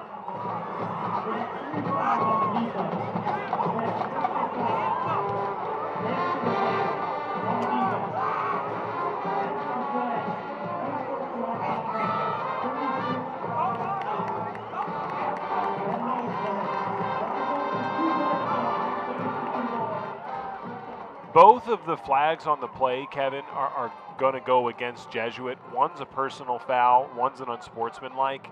Coach Hickman won't be happy with either of those. No, and it looks like they're going to send in somebody here for the Rangers as they sub somebody off. Coach Hickman, as you said, Chris, not going to be happy with those kind of penalties. Really important, I think, for this team to stay disciplined, but also, as we've talked about all season long, Coach is a character guy. He wants these guys to be good men on the field, too. 1st and goal for the Berkner Rams at the 4-yard line. They haven't scored since the first quarter. Handoff up the middle, and it looks like Berkner's in the end zone. They are. It's been a spectacular night for the Jesuit defense, but Berkner's going to score here late in the 4th after scoring in the 1st and going pretty silent in between. But Berkner does put it in the end zone, and pending the PAT, it's going to be 45, possibly soon to be 21.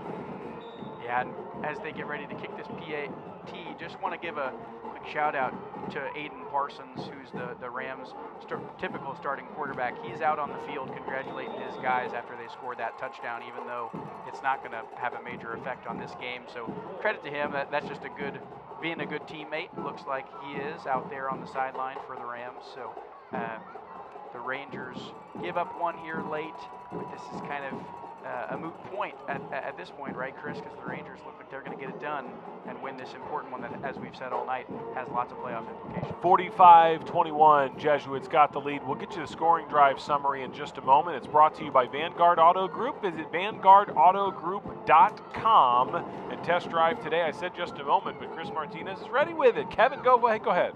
9 plays, 79 yards, 4 minutes and 5 seconds. It's DeMonte Nelson who finishes it off with a 4-yard run. That's his 3rd touchdown of the year. Jesuit football has made a tradition of supporting the Down Syndrome Guild of Dallas through the annual Buddy Walk. Kevin, we talked about this in the car ride on the way over. Really cool tradition the Jesuit has. They split into offense and defense. Each team has a captain. It was Cade Kirby, the offensive captain, and Tanner Krug was the defensive captain. And then they compete to see who can raise more money for the Down Syndrome Guild of Dallas as a part of the Buddy Walk. Well, Buddy Walk took place a couple weeks ago on Sunday, October 19th, held at Riders Field in Frisco.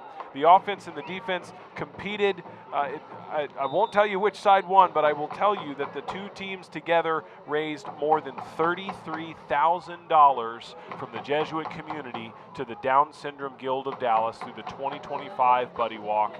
Really cool tradition that Jesuit football has continued for another year. Yeah, and Father John Poles talked about this Jesuit community being committed to things like community service, faith and spirituality. Just an excellent way to see that the football team is participating in that, and they're using that vehicle of football to do that sort of fundraising work, community building work. Buddy Walk is a great opportunity to raise funds for a really special organization and a special group.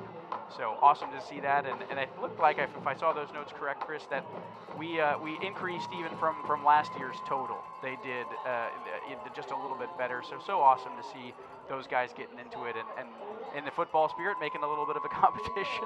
But it seemed like that worked out well for everybody. So really great to see, and I think that's what stands out about a place like Jesuit, right? It's been a fun Halloween night for Jesuit football. J.P. Livingston hands the ball off. Rangers running the ball with a big lead here in the 4th. The band dressed up for Halloween. Many of you might be watching or listening at home with Halloween festivities going on, and it's been a fun one for Jesuit. Up big, 45-21 on a beautiful night here at Wildcat Ram Stadium on the front end of a beautiful weekend. As October turns to November, fall is here in Dallas. Daylight savings time comes to a close. Switch over the closet to your cool clothes. Boy, it really starting to feel like football season, and Jesuit football hitting its stride tonight. Yeah, and at the right time, I think, as the playoffs come soon. Here on Halloween night with less than 4 minutes now to go, I wouldn't be surprised to see an all-out zombie blitz from the Rams as they're trying to get the ball back quick and see if they can put some more points on the scoreboard. A short run that time for little to no gain by the Rangers as the clock continues to wind down. 3rd and 9 coming. Let's briefly look ahead. Next week, the Rangers take on Nimitz. It's a 7 o'clock kick at Ralph and Joy Ellis Stadium. Tom Walsh, Kevin Fitzsimmons, Chris Martinez will bring you the live action right here on Tradio here on YouTube. 2 weeks from tonight, it's playoff time. And it's very, very likely that the Rangers will get to host a playoff game. So circle the date on your calendars, Friday, November 14th. We hope you're not listening to us that night. We hope you're in the stands at Ranger Stadium making some noise and contributing to that Jesuit home field advantage 2 weeks from tonight for UIL playoffs, likely at Ranger Stadium on Friday, November 14th. I certainly hope to be there with you, Kevin and Chris, to bring you UIL playoff football. We're not sure who that opponent would be. It's likely to be one of the Arlington schools. Coach Hickman walked me through the scenarios this morning, a few different options out of the District 8. One of the Arlington schools, a likely opponent to see who Jesuit will play in a few weeks. Chris is saying who? Yeah, you said Well, you talked to a few scenarios. I know did. Arlington Bowie has been a common opponent. And before, Lamar's an and option. Arlington's been a common opponent. Arlington, Lamar. he was telling me, I think Bowie and Lamar are options. Here's the problem, Chris. I don't want to get the scenarios wrong. So I don't want to give wrong information, but it's one of those 3 possible opponents as a playoff opponent. But as we've been saying all night, Jesuit, with a win tonight, would clinch a spot in the playoffs. And Kevin, they're 2 minutes and 53 seconds, a game clock from doing just that. Yeah, plenty of time to talk about the playoffs and all the different scenarios next week when we have a little bit more information on what happened tonight. Actually, I'm wondering, could you look up and see what's going on in the Lake Highlands Richardson game? We could give folks an update on that, and that would be interesting to see who comes out on top in that matchup of two teams who have been kind of at the top of the district all year long. Yeah, I'll have to figure out how we could look that up and check on the score of that one to see who will get the top seed in Division 1. Berkner's going to hand the ball off, likely to keep the clock moving. A few Rangers in on the tackle as we approach the 2-minute warning here in the fourth quarter. Fourth quarter is brought to you by Rockmore Roofing Solutions. Stay with us post-game for the Mosley Dental Group post-game show. At Mosley Dental Group, providing advanced dental solutions and personal attention. The Mosley Dental Group post-game show. Another flag on the play, Kevin. Too many of those tonight. Yeah, a lot from Berkner, as we've talked about, but in this Ranger team, that's the least penalized team in the district. They've had a number as well, especially in this later half of the game with some of our players who don't get as much time in. So I'm sure Coach Hickman and especially Coach Woods and the defensive staff will have some things to clean up on that side of the ball. But ultimately, thankfully, at this point, it's not going to hurt you too much in the grand scheme of the game. But Rangers having too many penalties tonight, always something to work on even after a big win like this, right? 2nd and 10 for the Rams as they'll carry the ball again. Push forward for what's close, what may be a Rams first down, and it will be with 2:23 on the clock. Kevin, I'll tell you the truth. I'm trying to find an out-of-town scoreboard here. I'm not very good at this. I'm missing Carson Long at the moment, our senior who typically would do this. He's a lot smarter than me when it comes to this. Let's see what we can find. Yeah, here. Kevin's we do miss Carson Long. He's been great all season for us, a senior who's been in this booth for 4 years. We thank him for his work and hope to have many more Jesuit students like him a part of this broadcast. I know that's where you started. That's right, Chris, back in the day, and so such a special part of this to have Jesuit students and great staff like Brian Henry involved in this broadcast with us. No doubt about it. We hit the 2-minute warning here at Wildcat Ram Stadium. We'll take a very quick break at the 2-minute warning tonight. Stay with us for the final 2 minutes to watch the Jesuit Rangers clinch a playoff spot in just a moment.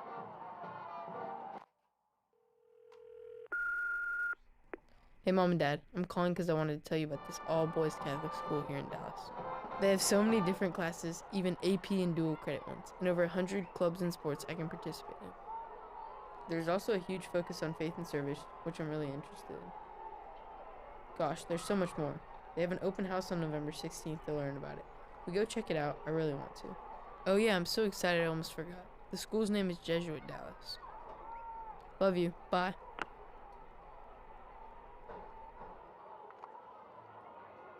We need to take more commercial breaks, Kevin, because those commercials are awesome.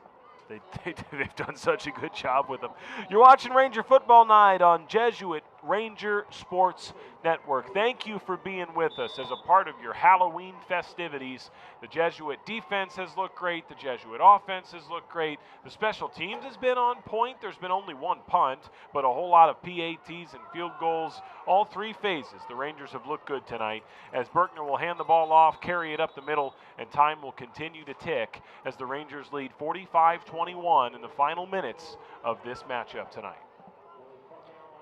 Yeah, just a complete game, as we've talked about, and great to see a number of Jesuit numbers and helmets out there who have not had a ton of playing time. So just really special, I think, for this Ranger unit to come together and get this win as a team tonight. I believe, as we looked at early on in the broadcast, Chris, this is the maybe 14th win in the series for the That's Rangers. right, yeah. Over Richardson, they're 14 and 2 now. The last couple of Berkner wins coming in the mid-2000s, back when you were in school, so it's been a little while. That's right. Pass goes incomplete. J.D. Moore on the coverage for Jesuit.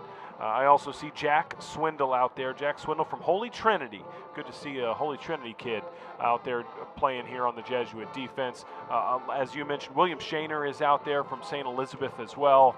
Great to see these guys playing. They're all a part of this successful Jesuit defense tonight that has had a spectacular game. 1:48 to play, a handoff up the middle for the Rams, and it looks like he's going to carry himself near the end zone. A whole bunch of white jerseys will surround him and bring him down as Jesuit keeps him out of the end zone. Swindle was involved there with a whole bunch of other guys as well, and we're going to have another flag here. There's been too many of those tonight. It's funny, Kevin, last week the game went down to the wire. We had to pay very close attention and call this thing down to the final play of the game. This week, a little bit slower, letting the final few minutes tick away here with a big lead for Jesuit. More yellow laundry on the field. Too much of that, as we'll see what the White Hat has to say here. Hey, that last carry was, I was assuming, by Daquan Dunn's younger brother, Demarion Dunn. A good night for the Dunns. We'll be interested to see what the total yardage was there. Coach Hickman way out on the field, really not happy about another flag on Jesuit. There's been a few too many of those tonight, and Coach Hickman's going to have a frank conversation with those guys on the field right now to clean that up. Jesuit is the least penalized team in the district, so I know Coach Hickman not happy to see too many flags tonight. Did you ever figure out that scoreboard situation? I think, I don't have the final score, but it looked like Richardson was up 9-0 at halftime, but ended up losing the game. Oh, wow. Lake Highlands came back in the second half. I don't have a final score, and now's the time when a guy needs a Dallas Morning News online access to be able to see what that scoreboard says. It's behind the paywall. It is behind the paywall, and not just another penalty there, Chris, as we talk about that. That was another unsportsmanlike, and so Coach Hickman called a timeout just to gather that defense, to talk to those guys. And again, men of character, you know, that's an important thing to Coach Hickman, and so regardless of what happens in the football game, always want to make sure that we're being upstanding guys, and he's not going to like to see that from the defense. As you see the Berkner Rams go in for another touchdown. Yeah, 1st and goal inside the 1. Berkner carries it in, and the Rams will get on the board once again and bring this to a little bit of a closer score. But boy, Jesuit has really run away with this one in the second half. We'll get the ball and a chance to tick off those final seconds as Berkner will come on and attempt the PAT. It won't be a long post-game show on the Mosley Dental Group post-game show. Chris Martinez already compiling the final stats tonight. We're excited to hear those. We will take a look at those final stats. We will take a look at next week's matchup with Nimitz, and we will hear from Coach Brandon Hickman. It's always a blast to hear from him after these games, so we're looking forward to chatting with him. Make sure you stay with us for the Mosley Dental Group postgame show in just a few moments. And have had a couple of tough conversations with Coach Hickman after some tough losses. Happy to have one with him tonight, Chris, after a great win, and to be able to celebrate him for the great work that he and the coaching staff did this week. Likely our final Vanguard Auto Group scoring drive summary of the night. 5 plays, 58 yards, took a minute and 25 seconds. Demarion Dunn with a 1-yard touchdown run for the Berkner Rams. This game started with Berkner jumping out to a lead because Dunn ran for a couple of touchdowns in the first quarter. Dunn's brother, I should say, ran for a couple of touchdowns in the first quarter, but it's been just about nothing but Jesuit since then, as the Rangers have a 45-27 lead with the final minute and a half to play. Fourth quarter is brought to you by Rockmore Roofing Solutions. From kickoff to the final whistle, Rockmore Roofing has you covered. Proudly serving our neighbors and supporting Jesuit Rangers football. That's Rockmore Roofing Solutions, bringing us to the fourth quarter. And we say thanks to all of our sponsors, Chris, who've been great all season long. We thank our partners, and the broadcast wouldn't be possible without them. We may not do enough, Kevin, to thank Tradio. These guys do an awesome job. The visuals look fantastic. There's multiple cameras all throughout Wildcat Ram Stadium. That score bug at the bottom looks awesome. The graphics look great. We got David Horn up here producing the show tonight. These Tradio broadcasts are fun. They're awesome, and it makes it really easy on us, but also it brings a lot of other great content. You talked about the commercials just a minute ago. It's great to see those. A credit to Brian Henry and James Kramer and the team who are able to bring those in so that folks can see those. It's just an awesome experience to be a part of this, and as you mentioned, it takes a lot of hands to make something like this work, and so we're grateful to the folks who do that. We get to be the talking heads up here, but there's a lot of people behind the scenes who make this happen. A minute 28 on the clock. The Jesuit offense is back on the field, and J.P. Livingston will take a knee. It's, I was going to say victory formation. It's a shotgun modified victory formation for Jesuit, but they can knee their way to the finish line tonight to seal up this victory. Yeah, that's a good point, Chris. Still in the shotgun, but it looks like there's, I can't see who it is for the Rangers way back in the back just to make sure, barring any sort of disaster. It's Benjamin Knudsen. I apologize if I'm getting that name wrong. He's a safety valve in case the snap gets away from J.P. Livingston. Livingston takes another knee, and depending on the play clock operator, he'll have to take one more before we finalize this thing. As soon as the game ends, we'll take a very quick break, show you one of those awesome commercials. But don't go anywhere, because the Mosley Dental Group post-game show is coming up next. We'll do three things. Number one, we're going to get full game statistics from Chris Martinez. That'll be a doozy. Number two, we will look forward to next week and to UIL playoffs a couple weeks away. And number three, we will get to hear live from Jesuits head football coach Brandon Hickman, who I know will be in a good mood tonight. Your final score, Jesuit 45, Berkner 28. The Jesuit Rangers are headed back to the UIL playoffs. Great win tonight, Chris, all around. Like we talked about, the response from last week, the way that the guys came together, offense, defense. Obviously, you wish Aiden Parsons the best, who's not able to play for the Rams tonight. I'm sure that he makes a difference in this game. But for the Rangers, you take what you can get, and you really got to say a lot of good things about this offense tonight. The first 5 drives of the game that they had the ball, other than that little halftime drive right at the end of the first half, they scored touchdowns. 6, says Chris Martinez. Thank you so much. 42. So, I mean, that's for 42 points on a team that is the best defense in the district. That's one of the top defenses in the area. That is really special, and you got to hang your heads high on that tonight. And hopefully then, like I said, to take the confidence of that into next week against Nimitz, into the following week in the playoffs. We'll take a 30-second break. We'll be right back with the Mosley Dental Group post-game show and a lot of great stuff for you. Thanks for listening on the Jesuit Rangers Sports Network. Don't go anywhere. Back in 30 seconds. With all of the classes, clubs, and activities here, the possibilities are endless. I honestly don't know of anywhere else where I could be an innovator, an athlete, and a leader while pursuing rigorous academics and forming lifelong friendships. There's truly something for everyone.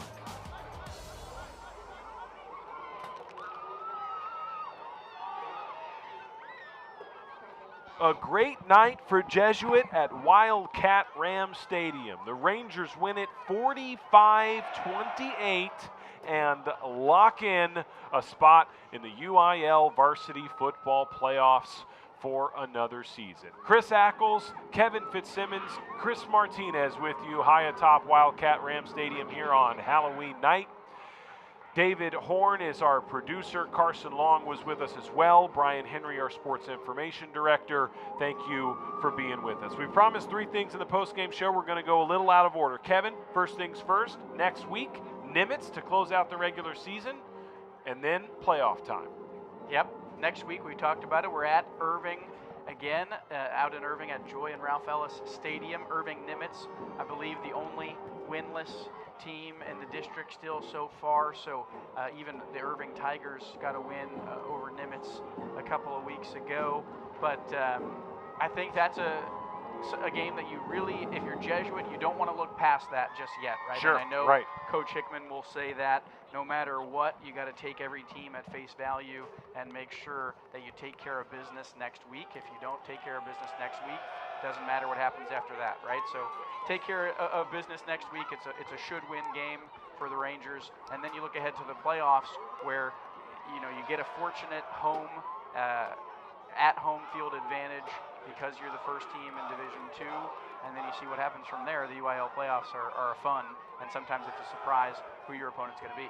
No doubt about it. Mark your calendars. 2 weeks from tonight, on Friday, November 14th, get yourself to Jesuit. Get yourself to Ranger Stadium. The Rangers are inches away from hosting a playoff game in 2 weeks from tonight. Okay, we promised you another piece in the Dental Mosley Group postgame show, and it's a postgame interview with head coach Brandon Hickman. We've got him on the line. Dude, what a game tonight. Oh, I'm sorry. I'm in the way of their senior walk or something. Hey, I didn't hear what you said. I apologize. It wasn't even a question, Coach. It wasn't a question. What a phenomenal game. You and I talked at like 8 o'clock this morning, and you were like, Berkner's good. They got a lot of talent. We got to bring it. You brought it tonight. Yeah, we brought it. We wanted to come out and play well. I knew they were a talented team. They lost to Lake Collins by 7 and beat Richardson. So I knew, we wanted home field advantage for the playoffs. And the kids came out, they fought and played really hard. I thought the first half we really got on them quick, and the third quarter we kind of put the game away there. And got a lot of kids in the game, got to play, and just really proud of the kids, proud of our coaching staff. Did a really good job tonight. We're going to talk about both sides of the ball, but I want to start on the offense. This Berkner defense gives up an average of 14 points a game. They give up an average of just 200 yards a game. Chris Martinez is about to give us final stats, but you guys put up 45 points tonight. You had 400 or 500 yards, I don't even know, of total offense. Just a spectacular night for your offense tonight. What went right for those guys? We wanted to run the ball. We kind of put it on the O-line. They're young, and we wanted to get after it. We wanted to run the football tonight. It kind of looked like our old Jesuit offense that we've had over the years, and we need to establish a run, take a little pressure off Beck. And Beck made some great throws as well, but real proud of the way the O-line played. Shane Parker played really well, tied the bow. And then our receivers made plays when we needed them. And just like I said, real excited about this is a big win for us. And then on the defensive side of the ball, 2 of the 3 first drives of the game had to be frustrating for your defense. A 4th and long situation, a fumble, a 64-yarder, a 55-yarder. These big plays happen in the first quarter. And then they just locked it down. Berkner didn't have a first down at all in the entirety of the second quarter and most of the third. Your defense figured it out. Yeah, their number 2 is a really good player. I think he's committed to Arizona State. A lot faster than I thought he would be, and a good-sized young man, the quarterback. We didn't know he'd play quarterback all night either. I kind of slipped off on that punt. But, yeah, he was a good player, did a good job. And second half, we were able to contain him and tackle better. And he's got to clean up a few of those little penalties late in the game there. But, hey, I think the kids are excited. We just got to talk with our pads, not with our mouths. So. I see you high-fiving your guys. We'll get you back to them in just a second. One last question for you. This win officially locks in another trip to the UIL playoffs. How are you going to get your guys ready for that playoff game in 2 weeks? Man, I tell you, if we got to get them ready, then there's a problem, right? I mean, this is one of those deals where this is what you work for. You work for the playoffs. We made a big deal out of winning tonight. We went at home field advantage. I think it's really tough to play at Jesuit. And we're going to get, I think in 2 weeks, we're going to get, looks like maybe Arlington Lamar first round at Jesuit. And so we got home field advantage, and that was a key for us tonight is to get that, and we did it. So. It's tough to play at Jesuit. If you're listening, get to the game and make it even tougher. Make some noise. Coach Brandon Hickman, thanks for joining us. Congratulations on another trip to the UIL playoffs, Coach. Thanks, guys. I appreciate you guys. Thanks, Coach. Absolutely. Coach Brandon Hickman bringing his team to the playoffs once again. We appreciate his time joining us on the postgame show. Our final promise on the Mosley Dental Group postgame show is game statistics from Chris Martinez. Chris? Yeah, I just wanted to point out how crazy this district has been this year. It's not real clean, like, oh, this team beat everybody and this team beat everybody. I mean, listen to some of these events. Jesuit beats Pierce 17-14, and Berkner is playing Pierce next week. Berkner loses to Lake Highlands by 5. We get beat by Lake Highlands by 31. Richardson comes in here and beats Berkner, and then Richardson beats Jesuit. I mean, there's no commonality to it. It's like, oh, so A beats B, so B beats C, so therefore, C beats D. It's like it doesn't work out. But anyway. Yeah, no doubt. And part of that's the craziness of high school football, but part of that's unique to this district. Yep, and that's me trying to be an ultra-crepidarian. He used his own challenge word. Yes. Anyway, team stats tonight. Jesuit, 18 first downs. Berkner, 13. Third down, 6 for 11 for Jesuit. Berkner was only 1 for 8 on third down, so great job by the defense there. Jesuit, 290 yards on the ground, 106 through the air, 396 yards of total offense. Berkner had 210 yards on the ground, 74 through the air, 284. So Jesuit outgained Berkner by 100. 6 penalties for Jesuit, 57 yards. A lot of those came in the second half. Penalties for Berkner, they shot themselves in the foot many, many times. 11 penalties for 90 yards. Jesuit forced 6 punts tonight on Berkner. For Jesuit, rushing the ball, Shane Parker, 9 carries, 166 yards, including those 2 near breakaway touchdowns, 52-yard run and a 53-yard run, helping that 166. Ty DeBow, 92 yards on 14 carries and 3 touchdowns. Justin Harris carried the ball. Jeb Kiker carried the ball today. J.P. Livingston carried the ball today. Lucas Meyer carried the ball. Max Smith had a couple of carries for 14 yards. Beck Berry had a few carries for 10 yards. So a lot of people getting their hands on the ball today. Beck Berry, 9 completions, 104 yards. J.P. Livingston had a completion as well. Cade Kirby, 4 catches, 49 yards. Harlan Buechler, God, we didn't call his name in the second half because we didn't need to. 3 catches for 47 yards, including that first quarter 24-yard touchdown. Shane Parker, only 1 catch for 8 yards. Lucas Meyer, 2-yard catch, 2 catches.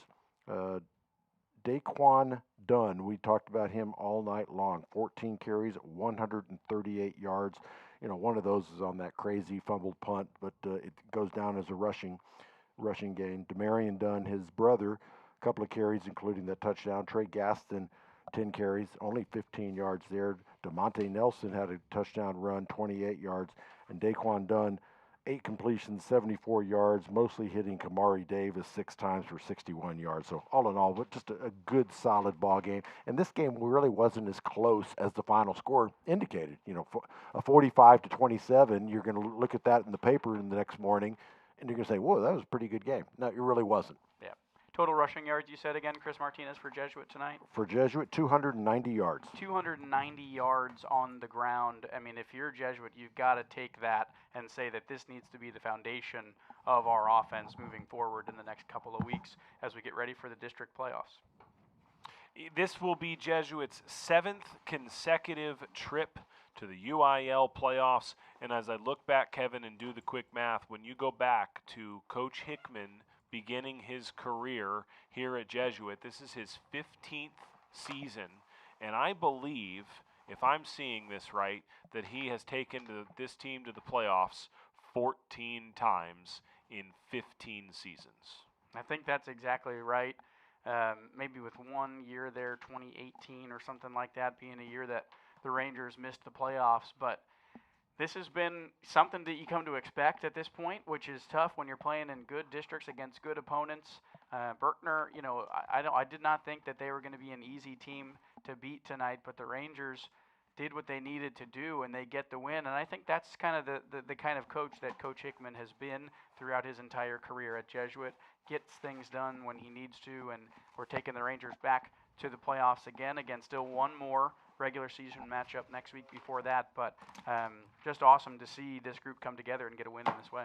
Sports Information Director Brian Henry confirms 14 playoff appearances in 15 seasons under Coach Hickman, and then he texted me again and said, death, taxes, and Jesuit football in the playoffs. They're back at it again this year. The Rangers clinch a playoff berth in UIL varsity football Friday, November 14th. Mark your calendars and get to Ranger Stadium as the Rangers will be in the playoffs. They'll close out the regular season next week at Ellis Stadium in Irving as the Rangers take on the Nimitz Vikings. Tom Walsh, Jack Fitzsimmons, and Chris Martinez will bring you the game live right here on the Jesuit Ranger Sports Network. Thank you for joining us tonight, Kevin. Kevin. Kevin, it's been a blast to be with you tonight. Chris, always a blast to be with you. Thanks for joining us tonight, and thanks for being a part of it. For David Horn, our producer, for Carson Long, our senior spotter and tweeter, for Brian Henry, the sports information director, for Father John Pulse, our Right Legal halftime show